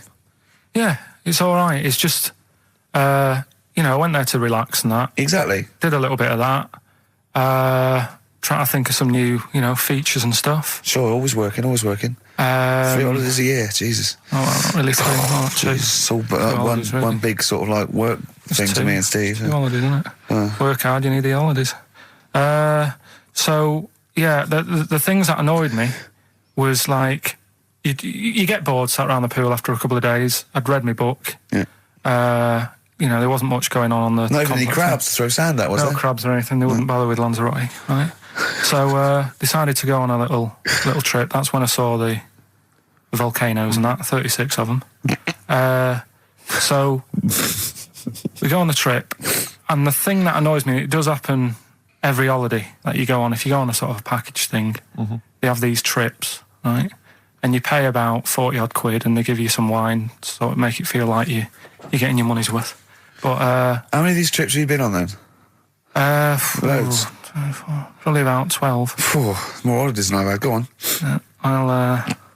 So anyway, so you're on the coach, right? And they take you for the volcanoes. They took us in the middle of nowhere. Yeah. Right. There's nothing else round there. Sure. It's like I say, it's like Mars, but with holes in the ground. Yeah. Right. And they sort of drop you off, and they go, right, everybody, see you back here in an hour. There's loads of volcanoes for you to look at, and a coffee shop over there. And you know for a fact, right, you don't need an hour there. You could just say, well, just keep the engine running, because I'll have a look in this hole, we'll get back on, give us 5 minutes. Don't need an hour. Absolutely. But you know that they've got something going. It's a with backhander, definitely. What, with the coffee shop? Definitely, yeah. They go there. And they get everyone to have an ice cream and a coffee, and they sit down, have a fag, talking to the bloke. Yeah, and it's like, cousin. Yeah. How much was the coffee? Was it probably about 3 each euros, so I think it was $3.50. Sure. Yeah. Which is, I don't know, what, that's about £2.50. Yeah, they stitched you up. There's a museum in Italy, when we went there a couple of years back. Suzanne had like one of those little guide things. Museum there just for spaghetti. Yeah. I mean, open a restaurant. Yeah. Was it interesting spaghetti? Spaghetti in different shapes? Don't know, didn't go. I went to see a big hole in the ground. Sure. Can't get enough of them.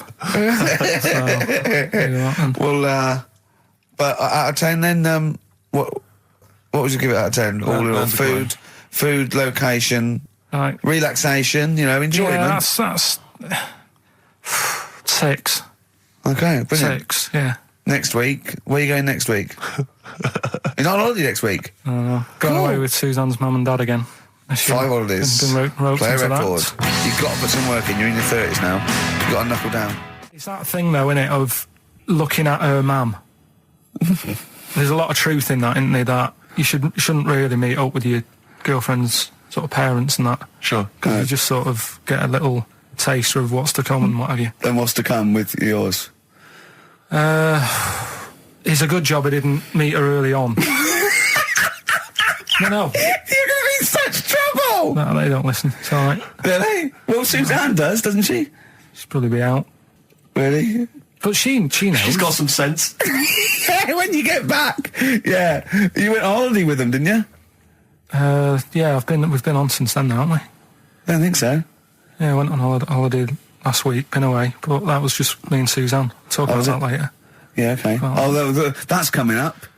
We noticed today how much he's simian, isn't It's he? very strange, actually. We maybe should try and get a picture on the website, because Karl's arms are particularly chimp-like. It's very, very strange. Because he's got that he's got long downy hair. It's And not the like long extended knuckles. Yeah, and his totally round face that sort of the chin goes back and the dome of his cranium. I think, quite seriously, I know we sort of share about 98.5% of our genetic material with bonobos and chimpanzees, but I think he's got a little bit more. Yeah. I honestly think he's a little bit of a throwback. Just his line, they just kept to this sort of really the ugliest one in the cave and the tree, and he really didn't.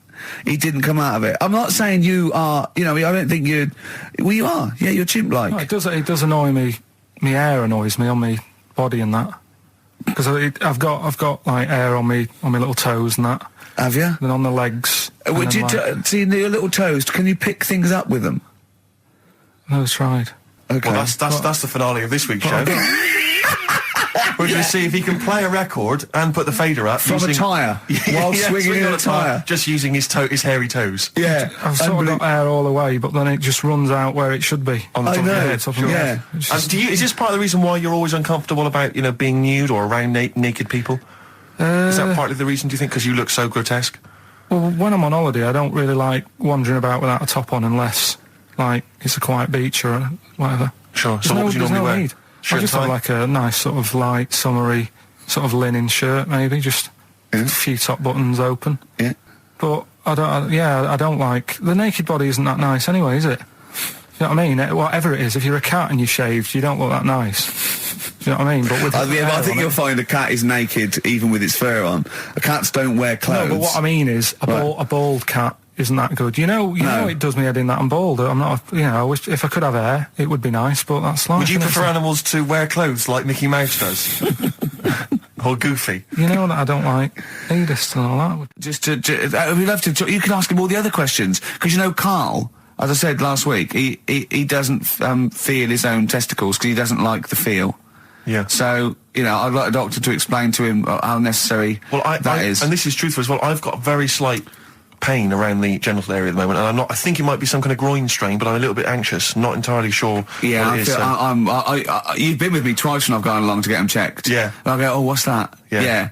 It's terrible. I mean, but, you know, it's usually... I think you're in a pretty low risk, aren't you? I'd hope so. You're coming out of the 20s. I think testicular sort of... I shouldn't be doing this. I'm not qualified. They told... All they said was to me, sort of like, it's 20s and 50s. Mine... So we're in... Mine sort of felt like they dropped a bit the other week when I was on holiday. I don't know if that's... like when you're relaxing, or I was wearing shorts a lot. How far? If it's 2 foot, it's too far. I was having problems walking. What do you mean? Why? No, it was just a bit, I had shorts on all day, I'm happy, I'm walking about on the beach, what have you. And then at the night, when I put some long trousers on, I was sort of walking like a ricket. They probably like stretch a little bit. Sometimes, I told you when I was about 18, I was scared. I went to the doctor. I felt a pain, right? And because I was doing biology, I thought I'd show off this doctor. I said, I've got a pain. I think it feels like it starts in the epididymis and goes up through the urethra either. And he went, finger up the arse. He said, your jeans are too tight. They're squashing your balls. So we want a doctor like that. So what's the phone number again? It's 0871 222 1049. A qualified What do you doctor. mean your balls dropped, though? We've got to come back to this. I don't know, they just felt like... it's not too bad at the moment. I was all right on the way in, but... I feel twinges all the time, but you never know whether it's just because they're in... but they felt like they weren't my own. Do you know what I mean? They sort of felt a bit like these are... There wasn't a bloke standing really close to you, was there? And You didn't get them mixed up, did you, on the way back? On the flight back? Someone else has got... Well, take a leaf out of nudist books. They just walk round, they've got nothing on it. About nudists. Why? Well, let's play this ad break and that. And, Have you had another encounter? If we've got time, I'll tell you about it. Have you really? XFM. Now, Karl, you haven't told us about your holiday yet. You were meant to do it last week and you didn't. You started telling us, but we didn't have time because we had to do monkey news about a monkey who was a director who cared about lighting and stuff. Is there more monkey news this week? Is it as... okay. Is it real monkey news? Did it happen, or is it mostly embellishment in your round little head? It's proper stuff. Yeah. Okay. Good. So holiday. Where did you go on holiday? Sardinia. Good. Yeah, it's all right. Yeah. Nice food and that. It's important, isn't it? Yeah. And nice beaches and what have you. Excellent. Always like a nice long beach to walk down. Yeah. But so we're having a nice walk, right?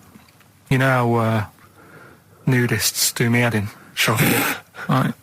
Not a problem though, is it? It's not like being scared of spiders where they might jump out under the kitchen sink at you. You know what I mean? It's not a big problem having your head done in by nudists.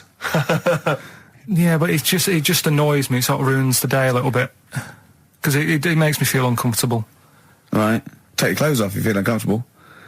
It's much more relaxing. Yeah, but well, anyway, right. So I'm walking along the beach, right? Lovely long beach, what have you? You know, watching the sea, picking up shells and that. And what are you wearing? What's your natural beach club? When he says picking up shells, I imagine he's on all fours going, Yeah. like that, you know what I mean, looking at things. Just like washing his nuts in the sea to get them tasty. Yeah, going into the sea and then kind of shaking himself and all the water flies off. Yeah. I've just got, flip-flops on, pair of shorts, and like a little light shirt. Sure. Mm. So anyway, walking along, and Suzanne goes, "Oh look," right? And there's this woman, German, I think, coming out of the... How can you tell she was German? Underarm hair? I'll get to it. Forget Okay. the underarm hair. She came out, it looked like she was smuggling seaweed. I'm gonna burst! I'm Right. going to burst! Oh, God! And the funny thing is, right, she... Smuggling seaweed! Oh, God! She was a bit hairy down there, was she? mental. I felt bad because I hadn't had a shave for 2 days, right? Looked at her, it was ridiculous. She might as well have kept her trunks on. It was just like she was wearing furry trunks, right? So anyway, so I'm walking along. Yeah, go on then. So Suzanne's like, "Oh, look," and I'm like, "Oh, not again," because every time we go away, there always seems to be one of these. Is she by herself, this woman? Well, the weird thing was, she was with her husband, right? Yeah. But he had shorts on. He was happy, right? But every time, because I walked past her, and he sort of ran off, because he's embarrassed. Do you know what I mean? There's nothing normal about it. What can he do? He can't go, "All right, mate," because he knows it's odd, right? How old is he? Sorry, how old was she? It's hard to tell when someone hasn't got clothes on. Do you know what I mean? They always look older, don't they, when they haven't got clothes on anyway. But I'd say she was about 40, 41. Okay, right. So I walked past, and the annoying thing is, she got there on a bike, right? No clothes on, little pair of boots next to the bike. So if you can wear boots, just pop some shorts on. You know what I mean? That takes more effort for me, putting boots on. So put the shorts on, right? So anyway, so the husband kept running off. I walked past, and I'm getting annoyed because I'm saying, well, we've got to walk past them again on the way back. I like the fact that they're scuttling away when Karl walks past. Like when you lift up a bit of sort of iron sheeting in the woods and loads of mice run away. Yeah. It's like whenever Karl goes, that nudists run away. Yeah. Oh, right, okay. So we sort of come walking back and what have you, and you know, I have another look and what have you, and he runs off again. Why are you another look if it offends you so much? Oh, you might as well just have a look. Do you know what I mean? It's just putting it on show and what have you. But the interesting thing was, I just wondered whether the husband... If the husband were nude, you'd looked at his tackle. Because remember, when you went to see those two strippers and it was a woman and man and they whipped their shorts off, you said you looked at his tackle first. I think any bloke would. Wow. You would. You just check it out. It's natural, isn't it? You just go, oh, right. So it is normal or whatever. Because you don't know if... you know what I mean? You don't know if what you've got's right until you see someone else's. No, do you know what I mean? Yeah. But anyway, so, but he got us talking, because I was, then, as soon as I saw her, sort of, day's been ruined a bit, so I'm walking up the beach. It's been ruined! Walking up the beach with Suzanne going, how does it happen? Do you know what I mean? Why do people do this? What fun are they getting out of it and what have you? And, I just was thinking, is there any chance that fella, right, didn't even know that she was a nudist until they went away? Do you know what I mean? Because I said to Suzanne, if I met Suzanne, it's like we're getting on, yeah, everything's fine. Yeah. And then you go off on holiday and you go, you haven't got much luggage. And she's like, no, it's fine, this is plenty. And I'm thinking, that's weird. And then we go down the beach and she whips her knickers off.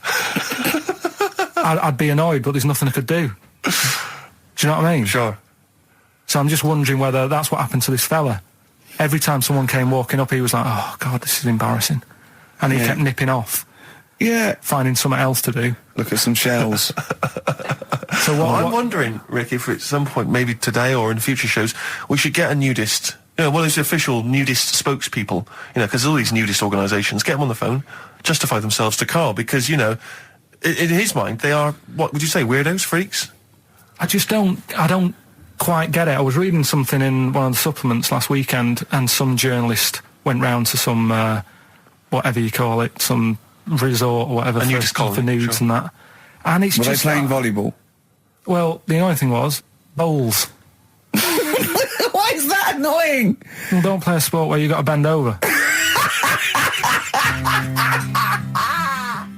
Talking of campaigns and things and that, did you see Sir Bob on Jonathan Ross last night? Sir Bob Geldof. Sir Bob Geldof. Yeah. Are you going to walk to Edinburgh or sail to France, Karl? What do you think of all this? The G8?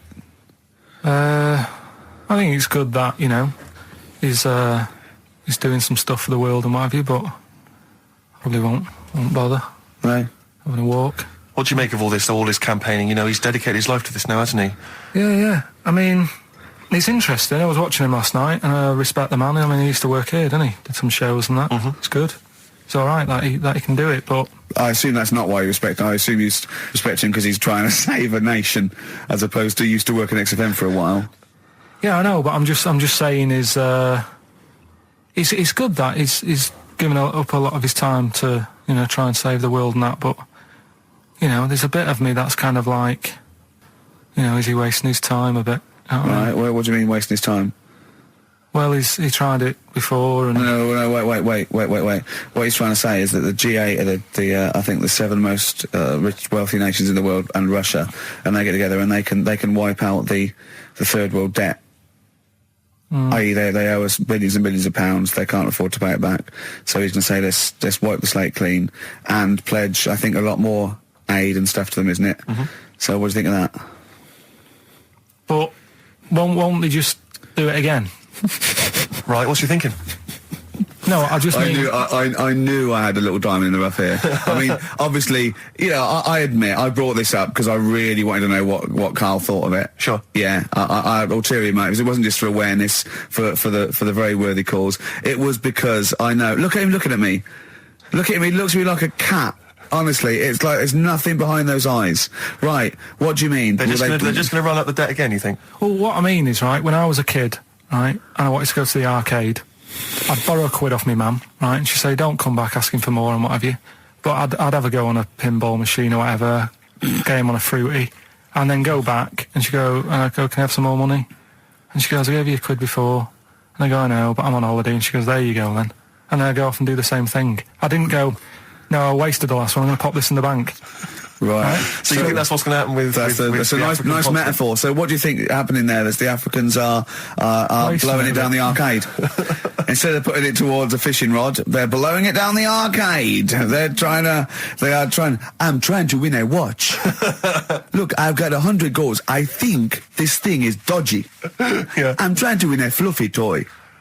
Bob's saying you're never going to get the Snoopy. You're never going to get the Snoopy. It's always going to fall out of the little claw before it gets to the top. The claw is not strong enough. Yeah. Do not waste it. No, Midge. Midge, you have to write a song. Write another song, mate. They've blown it down the arcade. Brilliant. Pushing the Senses by Feeder on XFM. Ricky Gervais, Steve Merchant, Karl Pilkington. Right. All right. How you doing, Karl? Yeah, all right, yeah. Another holiday? Well, it wasn't holiday. Well, it was. You had 5 days off work. Why isn't it holiday? You had 5 days not working for a living. You know how many days holiday gets a year now? 29. Oh, that's more than teachers, isn't it? It makes me sick. It makes me sick. Well, I know the kind of hours you work, Rick. It's mad. I mean, if you're not in work by midday, you're furious. No, but I mean, I'm always... 29's normal for the normal working person. Yeah, but, you know... And anyway, it wasn't a proper holiday. I went to see my mum and dad. It's nice to see them and everything, but it's not holiday, is it? Why? It's not going away. It's not getting on a plane, is it? Going away. Oh, is that definitely a holiday? What happened before 1950? I don't know. People used to go... Yeah, exactly. People used to go to Blackpool or Brighton. That was holiday. Yeah, but I didn't Where did you go? Went to Wales. There you go. Lovely holiday. Lovely holiday. Have a holiday in Wales. That's what they say, innit? Come to Wales and have a holiday. That's what they say, innit? So come to Wales and meet your parents. Come to Wales and have a lovely holiday. Right. Well, anyway, it was good and that. It's always good to see him. Right? Yeah. But week off work. Do you know, like my mum likes gnomes and stuff. Yeah. Right. Of course she does. She's lived with one for 30 years. She said, get your dad to take us to this park where they've got 6-foot gnomes and stuff. Right. Have a walk about. Sounds like a nightmare. Yeah. Sounds like a living nightmare. Keep an eye on Karl. So anyway, he stood still for 2 minutes. Someone bought him. No. You can't buy them, and that. It's like a little exhibition thing, yeah. Right? And it's part of a hall, right? This big hall that you have to pay to get in. But we didn't want to see the hall. I just wanted to see the gnomes. Of course you did, yeah. So anyway, my dad says, yeah, well, we can get in there for free. Of course he did. Clever. Right? So we parked up on this little country lane, right? No one about. We walked How much down, was it to go in? Like £2? about £3 each. Yeah. But he said, well, yeah, but if you don't have to pay, do you know what I mean? You enjoy it even more, don't you, when you're walking about and you think, I've got this £3 in my pocket, no one's having it. Yeah. Right? No, looking over shoulder for a bloke with a peak hat saying, can I see your ticket, please? I wouldn't enjoy it more, no. Go on. Yeah, but you don't worry about it, do you? You got a bit of money now then, Rick. You've changed. So anyway, so we had to walk across about 4 fields. For £3. Right? And what happened was, we're walking through all these fields and what have you, big grass and muddy bits and all that, because it'd been raining, and climbing over fences and stuff. And we're in this field, right? And I look to my right, and there's about 30 cows all staring at us, right? And Suzanne started to panic a bit. She said, we shouldn't be here. Dad says, of course we can. We're allowed to go wherever we want. You know, all this land, it's ramblers' rights and all that stuff. Yeah. And take a cow if you want. So, unattended. So Serves him right for leaving him in the field unattended. I'm having one. Yeah. And keep us fed for a week. across. Anyway, these cows start surrounding us. Surrounding us. And, Oh Oh, brilliant. Oh, no. Face off. And Suzanne's panicking, going, this isn't right. We're not going to make it to the fence in time. They're moving faster than us, and he started sort of running a bit. Wow. And It's like some kind of bovine West Side Story. Don't A gang of cows coming at you. don't worry about it and stuff. But my dad had to sort of stand there and like wave a stick at him. Of course. And we got away, but Suzanne was like having a bit of a sweat You on, got away. saying, we could have got killed. Sure. And my dad saying, no, it never happens. And I just wondered if it does, if there's a risk of... Yeah, it is rare, but there's been a couple of cases of being trampled by cows. They're not aggressive. They sort of run through you. Well, they're aggressive if they've got a calf. They do have kids. What? You had kids with them. Kids, yeah. That's a goat you're thinking of. Yeah. Maybe they were trying to sneak into the gnome thing, and they were worried that, like, if too many people did it, like, they thought some cows, we can just sneak in. They were trying to, yeah. No one's expecting cows. And the cows were going, walk upright like you're human. Don't walk upright. They thought you'd blow their cover. Yeah. Yeah, people have been killed by cows before. Yeah, that was like the highlight. And then... So when you arrived there, you were presumably covered in mud, looking like something that had just come from Glastonbury, staggering around this exhibition. It wasn't that bad. It was just like a woods, and it had like a funny sort of funeral, like a graveyard thing. Right. Yeah. With bodies sort of hanging out the ground and that. And we had these 6-foot gnomes. Right. And then we just set off again, walked back. But Well, sure this wasn't a dream? No, it was good. But then I got back, right, Steve, and called up Ricky. I said, right, are you about? Have a chat and that. So he said, I'll just come round. It's a nice day. Have a drink and what have you. So I got round there at about 6:30, right? Go up to his door, knock on his door, right? He stood there with his tackle out. Oh. Yeah, what did you make of that? What was wrong with that? What do you mean, what's wrong with that? Why were you looking at it? Why were you looking at it? I tried not to look at it. But again, you're always sort of attracted to it, aren't you? Kind of like... I've never been attracted to another man's tackle. I don't know what you mean. You can't help but have a little sly look. And especially when it's there. When you ring the bell, and I mean the one on the door, right? And that's hanging out. And does he dress to the left or the right? It was to the left, wasn't it? Yeah, it was left, yeah. Just popped it out of my shorts for him. Just popped him out of the shorts. Should have seen the state of him. Shorts on, no top, cigar.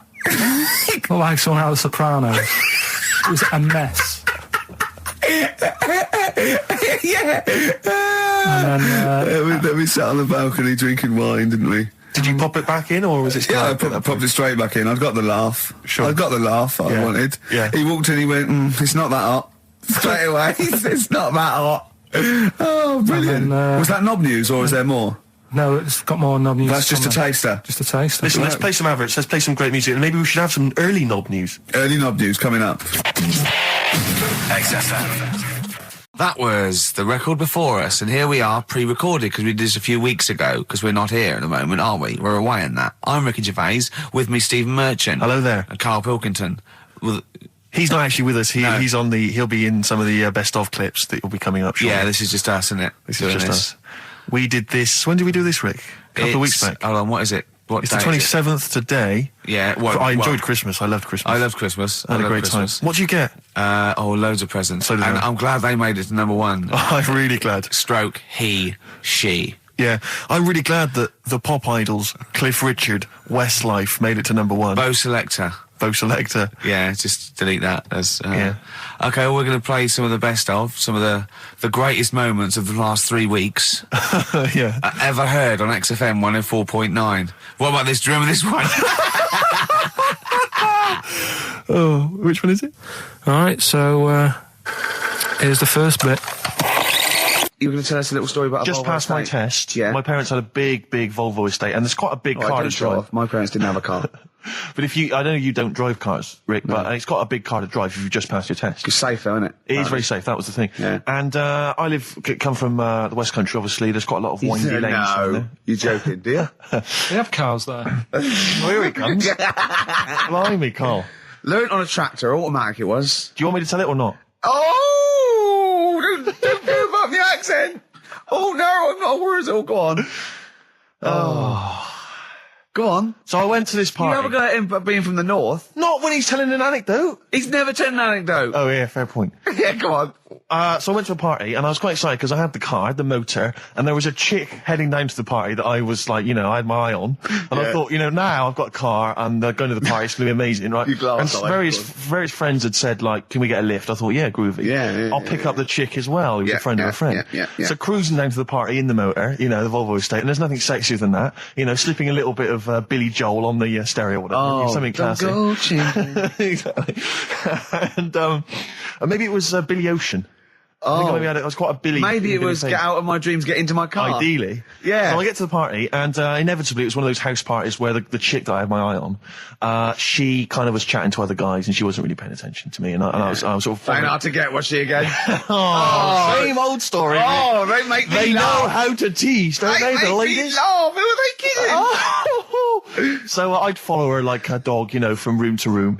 Yeah. And watch her Quite while... literally. Sometimes he was barking. Yeah. Go on. And while, just watch her while she talked to other blokes. And then, obviously because I was driving, I wasn't drinking, so I was not really enjoying myself. And then somebody said, should we go and pick up Vera? And I thought, right, okay. And they went, Steve's got a car, let's all leap in there, we'll go pick up Vera. And this girl was like up for it as well, so I thought, brilliant, I'll be back in the car with her, away from all these lads. Yeah. One guy she had her eye on, he came as well, I was a little bit annoyed. Yeah. But anyway, he was in the car, so I'm driving down these country lanes, just driving along, and they're directing me, they're saying, go left here, go right. And then suddenly we stop, and one of them goes, just drive into that field, this pitch black field, right? And I'm sort of, well, it is my parents' car. Just drive in the field, Steve. I'm thinking, well, I don't want to, not seem like I'm a hard, cool, crazy kind of guy, because the chick's in the car. So drove the car into the field. They all leapt out, started running off into the darkness, shouting, Vera, Vera, Vera, where are you? So I'm just sort of sat there in the car waiting. Wasn't Vera Lynn, was it? Because she likes to hide in fields. Bizarrely, it wasn't. Right. It was just, I was just left in the car on my own with Billy Ocean, and suddenly, out of the darkness, they come back holding a Vietnamese pot-bellied pig that they had stole from a nearby farm, and they knew that the pig was called Vera because someone knew the farmer or something. Anyway, so they got this pig. So now they're going, "I'll put the pig in the back of the car. We'll take it back to the party. It'll be hilarious." I'm thinking, well, I'm not sure I want a pig and all its piggy crap in the car, right, crammed in there. But they say yes. So obviously, I'm thinking again, I don't want to look like I'm a nerd. I'm terrified of that, Rick, ever happened. Yeah. So, So you go, hey, bring the pig into the car. Exactly. I'm no nerd. Exactly. Yeah, go on. So now we drive off again. I got this pig kind of squeaking in the back of the car. And, they say, stop again. Let's do some cow tipping. And they do that old thing, about the fact because cows sleep standing up, don't they? So you can push a cow over and stuff. Yeah. So they're having a wild time, hilarious. So this time, now we get to a sort of dead end in the road. And, they say, well, turn around, let's go back to the party. And I'm thinking, fine. Try and do a 3-point turn in this very narrow country lane, right? Get the Volvo estate wedged horizontally across the road. Can't get it out, just can't seem to sort it out. I don't know what, I'm panicking because there's a pig in the car, right? And, local disgruntled farmers, right? People drunk, partying, probably off their head on some kind of weed. Rick. Was it loads of blokes with pitchforks and flaming torches Exactly. going, burn him. He's playing with our pig. Exactly that. And so that, I was so terrified that all I could think was they're going to have to send a helicopter to lower a magnet onto the top of the car to lift the car up and put it the right way around. You used to read a lot of comics, didn't you? Yeah. So, do you know what I started doing? What? Crying. Did you really? Yeah. Why? Just started crying, just very slightly, started getting upset. And the other guy that the girl fancied, he had to get into the driving seat and sort it out for me by slowly edging forward So and that's backwards. the worst bit of the whole story. Yeah, edging slowly back and forwards. He just sorted it out, just slowly worked the car back round, and then we were off. You were just gently weeping. Just gently where weeping in the back. The bloke had just taken the bird that you saw from a distance. Exactly. That was basically your wife in your head by then. Oh, yeah. Wasn't it? I can't We were believe it. happily married with a pig for a child. Don't joke, that could happen. I know. The pigs come, if you like. Sorry? What? What did you say? What did you say? What did you say? When you do what, Carl? What? What did you say? No, what did you say? Because I don't want to have to go to the radio authority again. What did you say then? Just remember. We are going out live, Carl. Yeah, remember Tom Binns, right? What did you say? What I'm saying is, why were they shouting Vera? Because pigs don't come to the name, do they? Hey? I don't know the ins and outs of pig, have how to lure a pig into your trap. Can I just tell you some very, very interesting things about pigs? Please do. Right. One, everyone knows they have a corkscrew-shaped penis, right? A corkscrew-shaped penis. That's the tail, isn't it? Two, they can't look up. They can't put their head back and look up, right? Three, they can have a 30-minute orgasm. Rick, is it only pigs that have got a corkscrew-shaped penis? No, and landlords. Okay. Very handy. Here's one for you. Go on. Like insect facts and stuff. Go on. If a man was a flea... You could jump over St Paul's Cathedral. No. What? Wrong. It's gone up now. It's... the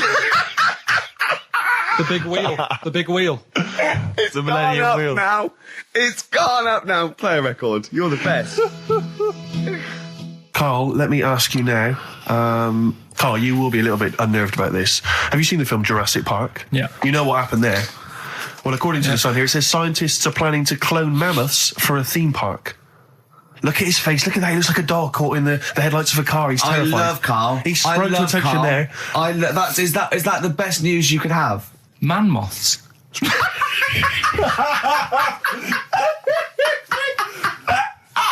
Right. Yeah, man moths. I Man love moths. the fact that that's why he was so excited that they bred a man moth. What is this? Yeah, it's a human being that hides in your wardrobe and eats an entire jacket in a day. Yeah. What do you mean, man moths? Mammoths. Mammoth, the big hairy Have you heard cow of a from the mammoth? Ice Age. I mean, elephant. You're not so excited about that, then? You can take or leave bringing back mammoths to life, but a man moth... A man moth is a different matter. Oh, if we'd have never brought that up, he'd have gone and told someone now. Yeah. You know, they've bred an half man, half moth. This and is that's what how, we this is how mean. things start. This is what we mean when you hear don't- these ghost Are you stories. slightly deaf? Is that it? When you hear these stories, is it? Karl, is English your first language? Are you actually foreign? Is that the Yeah, thing? yeah. Should we When speak we say slower? foreign, we mean not of this planet. Yeah. Should we speak slower? Would that be a help to you? No, go on. Next What do you one. make of Do that? you think that's good? The Well, you think idea that's of good to bringing bring back mammoths? prehistoric animals. These giant elephants. They're slow, aren't they? It's not as if they're going to like get out and run fast and they can't capture them. They'd probably be a like fence, to be elephants, honest, aren't Karl. They'd probably be a they? fence. No, but you're asking it as if like, oh, it could all go wrong, but it couldn't, could it? Well, Really? but the point was about Jurassic Park is they thought it wouldn't go wrong. They thought they had it all under Yeah, but control. that was And they- Have you learned dinosaurs. nothing from Jurassic Park, Karl? Dinosaurs would say, "Oh, think about it before you do it." But with a hairy elephant, it's not going to. Not a concern for you. Would you go along to see him? Would you be interested in that? If it was in the area, He's great, isn't he? I'd love a queue, Nothing right? impresses No, him. but what I'd like to do is Karl sitting like Yoda in a little cave, and I'd just like to see people like Tony Blair and Stephen Hawkins in a queue, and they go and say, "Karl, got a bit of a problem." And thinking of cloning a man and a moth. Problem? Not an issue. No, if I'm in the area, I might cruise around and have a look at it. Otherwise, just don't send it near my clothes. Oh, that's fantastic. So it's just for a second. As the words "man moth" came into your head, how excited were you? I mean, were you both terrified and excited? For the moment when you thought that they'd cloned a man and a moth? I pictured What kind of face did he have? Did he have the moth's head or was it a man's head? just a little man head. Right, what was his face? What did it look like? He just was like a bit shocked. Perplexed, yeah. Yeah, It was like he'd been grafted onto the body of a moth without his consent. And when he was asleep, Yeah, he'd woken up. he just went in to have a goiter removed, Yeah. and they said, "We've He replaced woke your up with goiter with the body of a giant moth." Yeah. Is that all right, Mr. Jenkins? So he had the head of a little. Was it a little boy or a man? little man, Right. Okay. and he's just bumping into a lamp.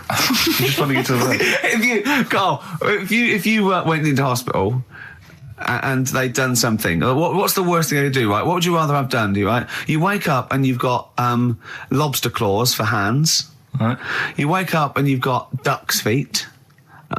Or you wake up and you've got one horn coming out of your head. The worst thing, Yeah. probably the horn coming out of my head. Why? Get in the way. That'd be useful, wouldn't it, in fights and stuff? And for like parties, people would play Well, I suppose quoits. the lobster claws would also be quite handy there. All right, this is Karl, the producer of Ricky Gervais and Stephen Merchant on XFM 104.9. We're playing out some of the best bits. Hope you're enjoying it. Here's another one. Karl, it was you that worked out the maths and worked out I was 28 because they just worked out I'm 27. You are 27. No way. Yeah, I asked you, didn't I? And I said, But what I sort of questioned was, I said, well, if you're 27 today, that means last week you were 26. well done, yeah. That's irrelevant. So therefore you assumed that I must be 28 then. Yeah. Whereas I assumed you were using, your knowledge of maths, such as it is. I wouldn't do that. No, sure. Wow. I actually got lost in that conversation because I genuinely didn't know what he meant would mean last week you were 26. I don't know what that meant. I don't know what it meant. Wow. Well, it is Steve's birthday. But he would have been 26 last week. Sometimes you genuinely frighten me because it's those staring eyes. There's nothing behind him. It's this little bald head. Looks like Davros looking at me. Genuine fear on his face when he enters into a conversation with another human being. What bit don't you understand? If he's 27 today, he would have been 26 last week, and he doesn't look 26. He didn't look 26 last week.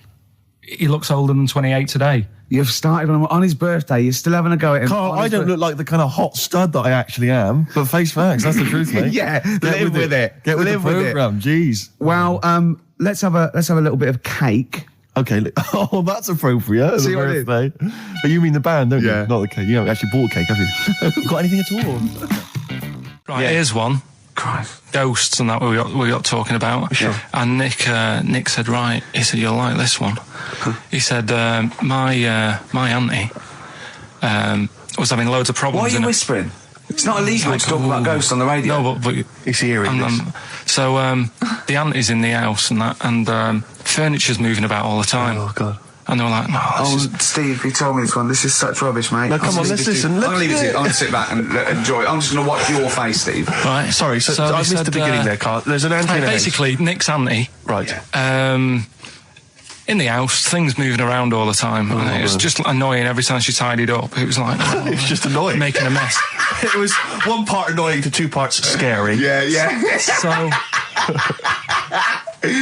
stuff was moving around all the time, and they said, right, we need an housekeeper. rather than having the house a mess, until we sort this out. I've got the vicar coming round. Stop moving stuff around. Oh, yeah, go on. They said, That shouldn't be in the pants drawer. let's put all the furniture in one room, right? Right. So just have one room that's a mess, and have all the others empty. Because I love the poltergeist can't really... It can move wardrobes around, but it can't open a door to put it in another room. Yeah. Poltergeist going, I'm just making this room messy. I wish someone would open the door so I could... Go on. Yeah, but... So all this stuff's in this room. So they moved all their furniture into everything. one They room. put like the drawers in there and everything, and it was really uncomfortable because they were all like on top of each They other. sat in the room with all the stuff. Yeah, they had to because that's where the 3-piece suite was. Okay. Oh, God. Right? All right. Oh, God. So they sat there like all crumpled up and that, but nothing can move because it's so tight. I think things were trying to move. Yeah, but everything was so tight. It's They just like, foxed that poltergeist. So anyway, one night they sat there like sort of a bit awkward watching the telly and that, and they hear some banging Yeah. in the next room. So she goes, oh God, what's that? Oh, he hadn't moved in, had he, the ghost? So, to some of the empty rooms. so there's this He's bang- moved some friends and family in. There's this banging about going on. No, so listen to this, she Steve. gets up, right? Yeah. And what it is, they had the baby in the next room because there wasn't much room for the cot. Right, so they left the baby with the ghost.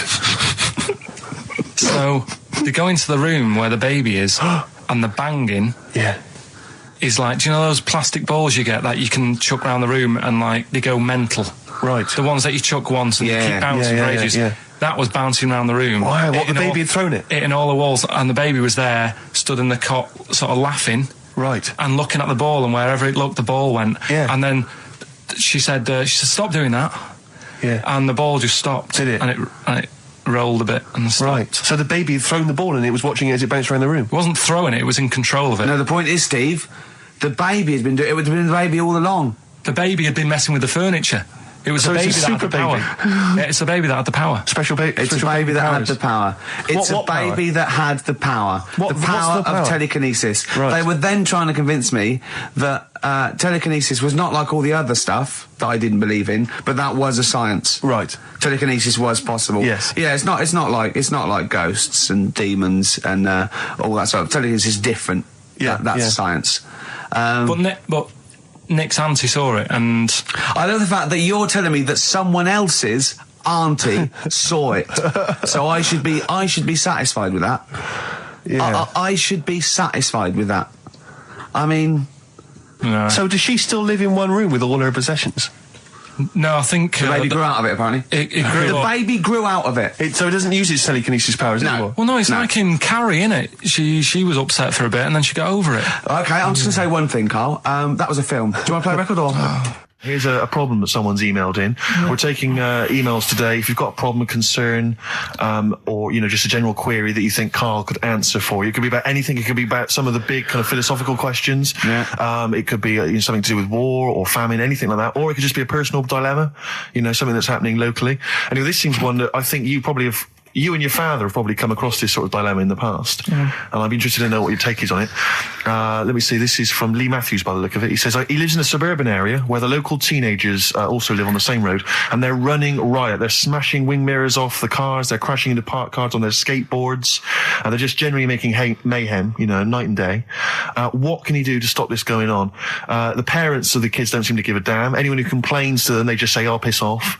The police are useless because they never catch them in the actual act of violence, which is what they got to do to apparently convict them. So they don't know who to turn to, really. It's rather like when a little old lady went and got the A-team, and he was dressed as an elderly Chinaman. Exactly. She knew who he was. Colonel Decker didn't have a clue. Yeah. You see, it's weird because now it has got out of hand. Sure. Do you know what I mean? Like years ago when I was growing up on the estate, you had problems, but not like you have now. Do you know what I mean? Summers were nice as well, weren't they? Well, right. And police are getting shorter and younger. But you yourself kind of admitted in the past that you were something of a tearaway. You didn't do anything like these kids here. The thing is, I was scared that if I got caught doing it, my dad would go mad. Yes. And I remember smashing a car window by accident and legging it in the lounge and sort of pretending to go asleep on the settee. Right? Genius. And I heard a knock at the door. He chloroformed himself just to be unconscious when his dad came home. And there was a knock on the door, and I thought, oh God, this is a fella he saw me. I was chucking a stone in the air, seeing how high I could throw it. Of course you were. Did it keep landing on your head? That would explain a lot. And it came down. Chucking a stone in the air, love it. See how far I could throw. Brilliant. So, I wasn't bothering anyone. Did you invent that game? Right? Did you get the stone for your birthday? Go and play with your stone. He gave one to Suzanne. Karl, go and play with your stone. No, the thing is, right, and it came down at a funny angle, and of course it did. It ate the back of this car, and the back window is the most expensive because it has that heating thing in it, in case you got a frosty window. Yeah. So I thought, oh God. So I legged it in, got on the settee, went to sleep, knocked at the door. Genius. It's a brilliant plan. It's a brilliant plan. I couldn't be guilty. I'm asleep. So I love the idea. So the thing is, our lounge used to sort of, you could see in from the door, right? So this family who saw me do it, saw me asleep on the settee, and my mum said, "Go and get the door." And I sort of went, "Oh," as if I'd been asleep. Yeah. I went to the door, like rubbing my eyes, and the fella said, "What did you run off for? I saw you." I was like, "Oh no." And I didn't see my dad. I went out. It was when he was working sort of evenings. So I went out so I didn't have to see my dad. And then the next day I came home from school, and my dad said, 45 quid. Ooh. That's all he said. That's all he looked at me. And then you fell asleep and he went, wake up. You know what I said? No, 45 quid. Now the thing Karl. He didn't have to do anything. £45, Karl. Now I know you were saving up for a brick, but you can't have it. Yeah. Just equally, if you're doing a bigger crime, a bank job or a murder. Remember to take the stocking off your head, because if they wake you up and go, "Why have you got a stocking on your head?" Just go, "Oh, I had a weird dream." Right. Some people emailed in the songs with stories in it. One of them was Babushka, and he went, "What's that?" And I went, "That's Katie Bush." What is it? I said, "Oh, it's about a woman who dresses up as another woman and seduces her husband." He went, "They wouldn't work." Just dismissed it like that. Why do you think it would work? Because you'd know. I mean, say like, right, Suzanne, right, who I go out with, right? She can see me from, say, if I'm coming down the high street. Yeah. She knows it's me by the way I walk. Right. So just the fact that this woman went and put a wig on, there is no... You haven't even heard the song! I know, but you're saying that she put a disguise on and he's like, "Oh, I fancy her," and he takes her out and he doesn't know it's his missus. You're not buying it. I mean, I'm controlling this. Whereas the flea with your brain going to Glasgow, perfect sense. Yeah, Babushka, rubbish. Karl, can we have the tomato story after the next tune? Yeah. Bit of Coldplay? Yeah, love it. Yeah. You're listening to the best of, basically, Karl Pilkington. There's only one bird that has a penis. It's not a joke. It's not a joke. This is a genuine trivia question. I'd say... I think I've seen one on this. Is it an ostrich? Right, you're going for ostrich, Karl? I'll go for ostrich as well. Right. Did you come up with that yourself, or? Yeah, I was going to say that before you said it. Well, guys, you went for ostrich. Chicken? You're both wrong. It's actually the swan. The large chicken. Yeah. What? Have you, That's a bit worrying then, because I thought I saw an ostrich penis. So what was I looking at? I don't know. Were you just examining it closely at the zoo? What were No, you? I just. It's probably a strap on. It was probably two lesser ostriches giving Yeah. each other one. Exactly. And that's how that can influence people. Things like that. Dirty, filthy lesser ostriches can Confuse a child if I he's at know. the zoo and he doesn't know. A swan's got. That's really annoying. I'd never give a swan a knob. It's the little puffiest of It all is the birds, puffiest of all isn't birds. it? Yeah. Oh, I'm protected by the queen. But I need a knob. If I had to give a knob to any bird, Good question. No, I wish I'd posed that myself. If you could give a knob to any bird, what would it be? Phone in. Oh, vulture. of course, a vulture. That yeah. they need a big cock, veiny yeah. bang stick. Yeah. What about Yeah. yourself, Carl? If you could give a knob to any bird, and don't make it rude. Or if I could give a knob to any bird, What I'd make bird it do you that suit Jordan. suited up? It's got to be a bird of prey or something like that, isn't it? Cool. Just a robin, really. That would be amazing. Yeah, that would be Christmas huge. cards would be like. yeah, but That'd be brilliant. it's a normal human-sized Yeah, knob exactly. on the robin. On a robin. That'd be genius. great, wouldn't it? That'd be And the genius. other thing annoying about this is ironic, right? Now, the male of all bird species they're called a cock. Yes. Right. But the only bird with a cock, Yeah. right, is called a cob. Is that what a swan's called? Yeah, they're cob and pen. They're not cock and hen. That's and annoying. he isn't a cock, but he's got a cock. Yeah, yeah. Quick query there, Rick. Go on. When you said then cock, Yeah. presumably you meant male bird Yeah. the first time you said it. Yeah. The second time you said it, you said cock. Did Yeah. you mean the penis? Well, you're showing off the whole farce of radio broadcasting. Because you're not really allowed to say cock No, exactly, meaning no. penis. One cock would cause great offence. Yeah. The other cock's fine. Exactly. It's weird, isn't it? It is strange. It is strange. So, I mean, if I said now to you, I like cocks. Yeah. Meaning birds. Yeah, that's that'd fine. be fine. Yeah. But if I meant penises, it would be a problem. If you like cocks and it was yeah, Right. that would be... Carl, yeah. do you like cocks? Do you like cocks? No.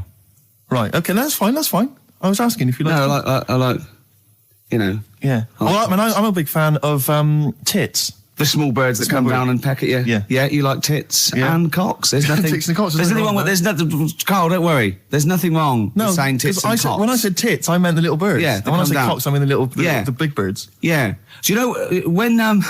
Go on. No, go on. No, it's just that... It's when you're talking about tits. Yeah. At the milk. Do you... I like the fact they flutter away when they hear the milkman coming. Oh, come on. So when what? What are you talking about? What are you talking about? No, when the milkman's coming, when he's walking up. And there was also a fella in the week who said that women shouldn't be wearing trousers Why? because they don't look good in them. What do you think? What do you think about that? It's rubbish. Yeah. These are the only things that have caught your eye over the last couple of weeks. This is the entire news. Galileo did something with light. A French fella said women shouldn't wear trousers. See, that to me wouldn't pass as education. It's not education. I don't know where you could ever use that. I don't know when that would ever be applicable to life. I just like reading stuff that sort of reminds me of. Do you know what I mean? If I read it and it gets me thinking, I think that's a good little piece. But I mean, but surely can't you just sort of like sit near something that vibrates to keep your brain going, or shake your head every now and again? I mean, what does this do? You mean it makes you start using your brain? But what aspect of a Frenchman said women shouldn't wear trousers got your mind working? What questions were you Because I asking? thought that's a bit daft, isn't it? Right? Yeah. Okay, I it was ends there thinking- with me. There's nothing else. There's nowhere else for me to go on that. He closes Your the mind's gap. still worrying. Yeah, go on. What do you think? Let's go through this. Oh, I wish we could download his I know, thoughts. I know. Just watch it. Yeah. Wouldn't it be great, like a DVD? Like a cartoon. Imagine that extra footage on the Office DVD. Yeah, Carl's brain. That would be With a commentary. amazing. Oh, with What I a mean is- commentary. Go on. Women wearing trousers and that, right? On the estate that I grew up in, Yeah. on right? There was a woman about 4 houses down, right? Right. Rough. Now, she used to wear leggings. Yeah. Now, they're a bad idea. They are a terrible idea. I agree with you there, Carl. If you're a lady of What the colour? normo persuasion... Were they pink? No, they were sort of black, but with all bits on them. Oh, right. Do you know what I mean? What, Yeah. toast and Just horse bits. droppings? Yeah, go on, yeah. And she used to... she's quite a big woman. Sure. Pauline Quirk, I think Yeah, we well, described her as. Look like a light bulb when It she was is those bending kind of over in women that are leggings. attracted to leggings. Yeah, I know, yeah. They are drawn to them like a moth. to a flame. Yeah. She yeah. used to wear them, and that's what I remember when I read this piece. And she used to work on one of those sex line things. Right. Right, she used to do that. But What was she, an engineer? the weird thing with her was, she had big eyelids. Right. Go on. That were too big, and this is what I was thinking. What right? do you mean she had big eyelids? How big do eyelids have to be for you to go, they're big eyelids? What was she shoplifting with them? Would she come out of Dixon's with, like, radio stored in them? What do you mean she had No, big eyelids? It was another one of them popular things around our way. Do you know? Like, What do you mean popular things? They think didn't people go, have they go, oh, I'll tell you what, they're all the rage. Can I get some big eyelids, please? No. It was just like one of them things that people suffered with. Just big eyelids. They could hardly open their eyes. What do you mean? What do you mean? That's one of them popular things round where I grew up. People had big eyelids. They could hardly open their eyes. What does that mean? What sort of freak town were you born in? You had webbed feet people with big heads. You got women with big eyelids. What does big eyelids mean? Are you confusing her with the horse? yeah. Did she have hooves? Look, what? Anyway, so there's this big eyelidded woman with the And leggings. that's what I'm saying to you, though. That's when I read that story with people with trousers. Yeah. I went from that. Yeah. To into a that. woman who used to have big eyelids. I still not the point. But then, and also the other bloke who had the eyelid problem was a mate of mine. Right. His dad had it, and same problem, massive eyelids. I don't know what that means. I don't know what that means. I used to say to my mum, I'm going round to Dave's house. Yeah. And Or to Drew say, King, well, as you call him. that's all right, but make sure his dad doesn't take you out in the car, because he could hardly see. He had to have his head. He had to tilt his head back to keep his eyelids Make open. sure. Didn't he have a couple of matches with him at all times? What a load of gobbledygook. that is- This began as educating Ricky. I know, So it's what, like he was people thinking, with eyelids. But it's like you're supposed to make that leap as well. If Yeah. I mention the trousers, Ricky will probably be thinking about people with big eyelids and women wearing leggings. Play a record, Carl. Right. Anyway, Rockbusters. Yeah, go on. I give a cryptic clue Yeah. and a letter, and it makes up a band. He Right? never said the word cryptic a few months ago. I love it. Do you know what I mean? I feel it's like our own little Eliza Doolittle. Yes. Right, even Richard will like this one. Here we go then. First one. There's three of them, Go on. and you email in. If this doesn't turn Dickie round, nothing will. This is an email-only competition. Email only. Right, here's the first one. Initial is B, so it's D. a band starting with B. Okay. And the cryptic clue is, I don't like them birds. They shouldn't be allowed in this area.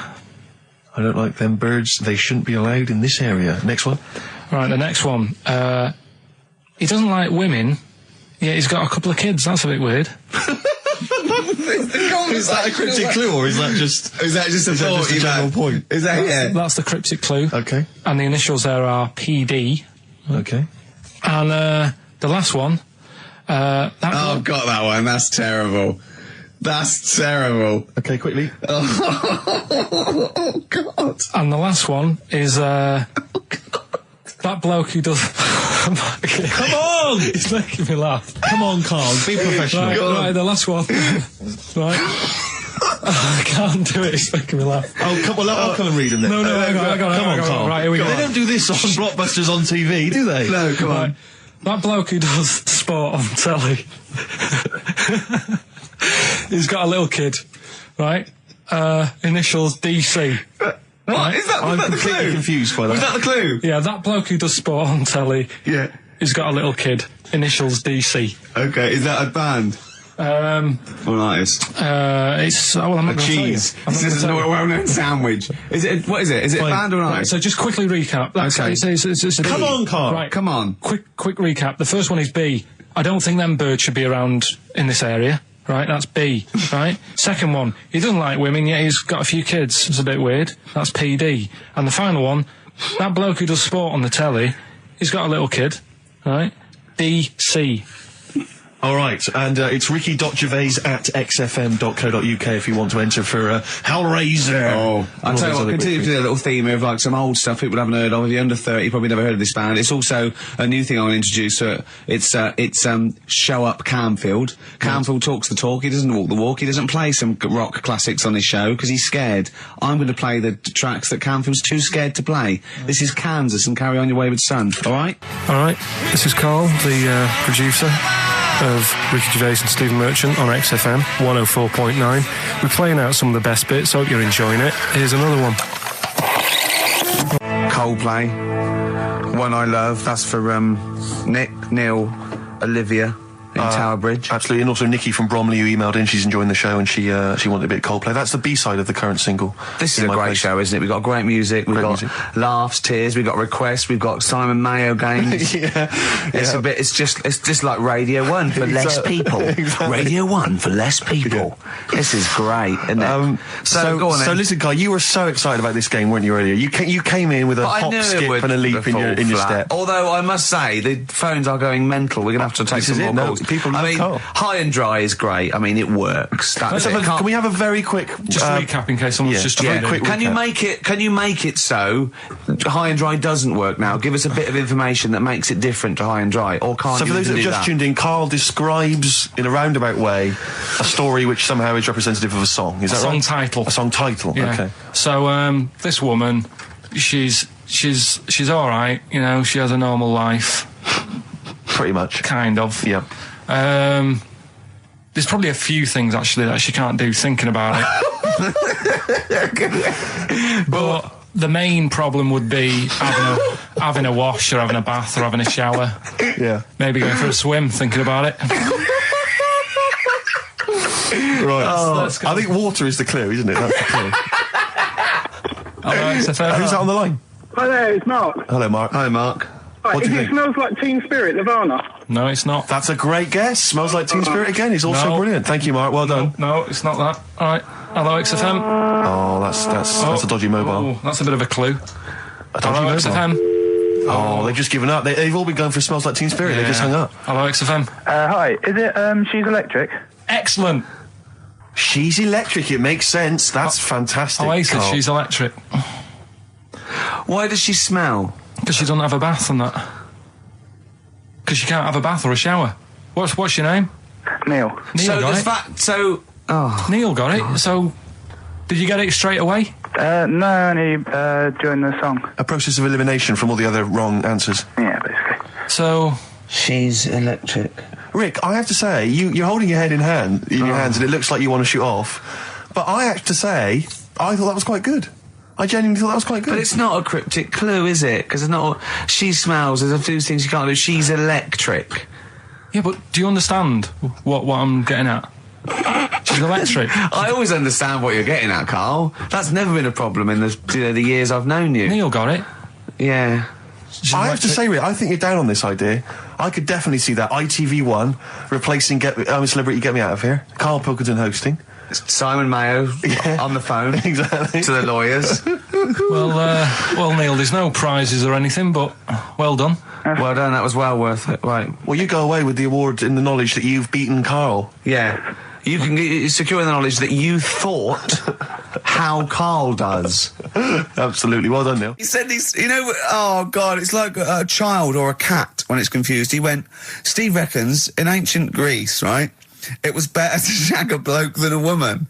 And I went, well, yeah. I mean, that's about the male being sort of a first-class citizen. Yeah. Much better, wasn't it? An aspiration the to point sleep with a was, Carl, beautiful man than a beautiful woman. Women were lower class citizens, Yeah. so therefore men were seen as higher class. So to have sexual relations with a man there was no shame in that. No. In fact, it was looked upon. And I as a said, good well, ancient Rome. I said, Nero, he'd sit in his big jacuzzi and he used to get, pretty boy men to just go into the water and just nibble at his testicles while he was having a wash. He didn't do that. He did. No. Yeah. And he's not a gay fella. No, well, no. I mean, I don't know about Nero, but I mean, it wasn't a case of a big delineation between what was heterosexual and what was gay. It was just, whatever you. So what did this fella do then? This one who's having his. Well, he his was little testicles? pretty much top boy, Nero, for a while, He was in charge. and and you did what you're told. If Caesar or. But why were people going round there? Why didn't they go? Oh, No, they weren't dropping in. It wasn't like the door was opening. I was going to see what Nero's doing. You'd have probably been like a delivery boy or a stable boy or something, and you'd have popped round there and you'd have gone, there, right, Nero, as the tablets of stone you wanted. And they go, Pilkington, why you are here? Pop on. I don't know why he's French. What is that? I don't know why he's French. just pop under the water and nibble at my testicles, and you'd have done it. Because he was Nero. I wouldn't. You would have. Well, there's no way I would have done. Well, you would What have. have I done? I've dropped a pizza off. Yeah, you why put am I around to there? Nero's place with pizza. Right, I'd say I've done my job. Yeah. Right? That's not the sort of tip I wanted. No, he'd have said, get the little baldy chap to nibble at my testicles, and you'd have been under the water. I wouldn't have done it. No, Well, you don't have put me head done under it. You water. have done it, right. No, I wouldn't have done it, Can I just say this, Steve? Not only would you be nibbling at his testicles, you'd have been going mad. You'd have been noshing him just for extra. You'd have been doing everything he wanted. You'd have been going, he'd have gone, I didn't ask you to do that. You'd have been going mental. They'd have been chewing, slurping, smacking, poking. You'd have chopped, you'd have gnawed his packet off. You'd think you were eating Walker's crisps. There'd be bubbles, there'd be flood. Oh, it would be horrible. I just wish we could maybe tape the bits we're not on air, just because that's when Karl comes into his own. Yeah. He just said to me, I don't know what I was doing, I was sort of like pottering around, dancing around, doing something annoying probably, and he just looked at me, I looked around, he was looking at me, and I looked back, and he went, have you ever used a Y-front properly? Genius. It's a great question, because the answer's definitely no. Definitely no. Does anyone use their Y-front properly? And by that, I mean, get your winky out of the little sort of slot provided, as opposed to like put it to one side or pull them down or whatever. Has anyone used a Y-front properly? I don't think I've ever done it. I don't think I've ever done it. I've never seen anyone in a toilet doing it, Rick. You should be looking. I wish I hadn't said that. I caught you. Really? Yeah. That's actually how you prove people are gay. Yeah. Get them into this conversation. Yeah. It's a trap. Yeah, it's a trap. It was the trap. Yeah. I'm not gay, by the way. Yeah. You didn't prove I was gay. I double bluffed you. As I knew the old gay trick. I thought it was the old gay lord say no thing. That is another method. Yeah, there's innumerable methods of doing it. That's how Oscar Wilde was caught. Yeah. Yeah. What happened there? Well, the judge went to him, did you see that film last night? Gaylord Say No, and he went no, and they went take him away. Yeah. Take him down to the cells. Yeah, take him to Reading. It is true. That is well, it originated in America. Yeah. So many of these things do. It's a brilliant point, Karl. I'd like to hear from anyone listening who's, and I mean, well, they'll just lie, wouldn't they, I suppose? Yeah. I don't even use sort of flies. No. Usually. I sort of pull my Y-front, my sort of tracksuit. That's why I wear sort of like elasticated waistbands all the time. Exactly. Just sort Speed. of like... Yeah. You got to get in there with the minimum of effort. Yeah, and out. Sure. Often I won't shake.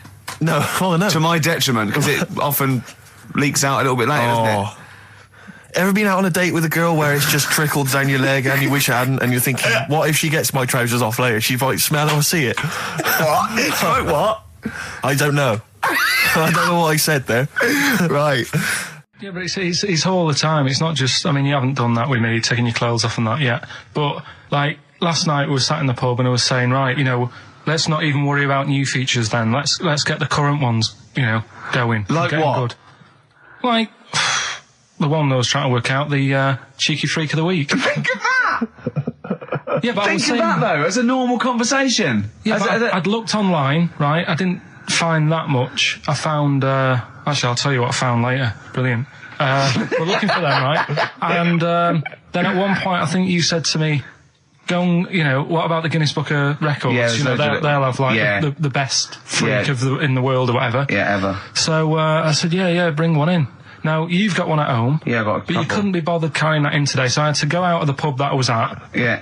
Nip into Borders. Yeah. Buy a Guinness Book of Records. Yeah. Out of my own money, $18.99. Yeah. Bring it back, and then you said, I don't know if I want to do this feature. So it cost me 20 quid for that. I had to buy a video for Silence of the Lambs film clip.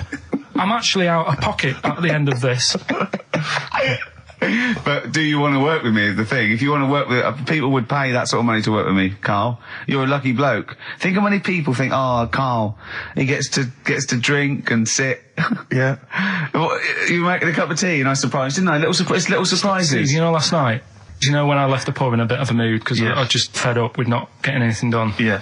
Walking down the road, I was thinking, how can I get out of this? How can I stop having to work with them?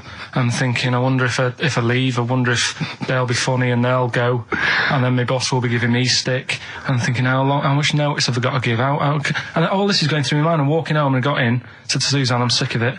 She's going, you need to do it when I get a new kitchen. And I was like, yeah, but how big does the kitchen need to be? I was saying, do we need a big kitchen? Can we get a small one? Have we got enough for a small kitchen? Do we need so many cupboards? Can we just have wood instead of steel? All this, trying to get out of doing this. Yeah. It's always just, I always feel like, you know, because I like to think that I'm not perhaps as bad as him. Yeah, You no. annoy me in different ways. Like what? How does he annoy you? Well, stuff that, you know, I come up with ideas, say Cheap as Chimps. Yeah. Rockbusters springs to mind. Yeah. 15 I like Taiwan. 15 Taiwan. Let's just remind people what 15 Taiwan was. It was a little feature that I wanted to give a run, you know, give it a little run, see if people like it. The premise being? No, there's no premise, it's just a title. No, we were going to get 15 sort of ornaments, you'd explain them, and then people would call up and say, that one's from Taiwan. See? God, you just explained why I didn't think that was a good idea. Yeah, By but explaining the good bit. No, you know the funny thing is, Steve, right? I was walking down Regent Street on Monday, walked past one of these big stores, right?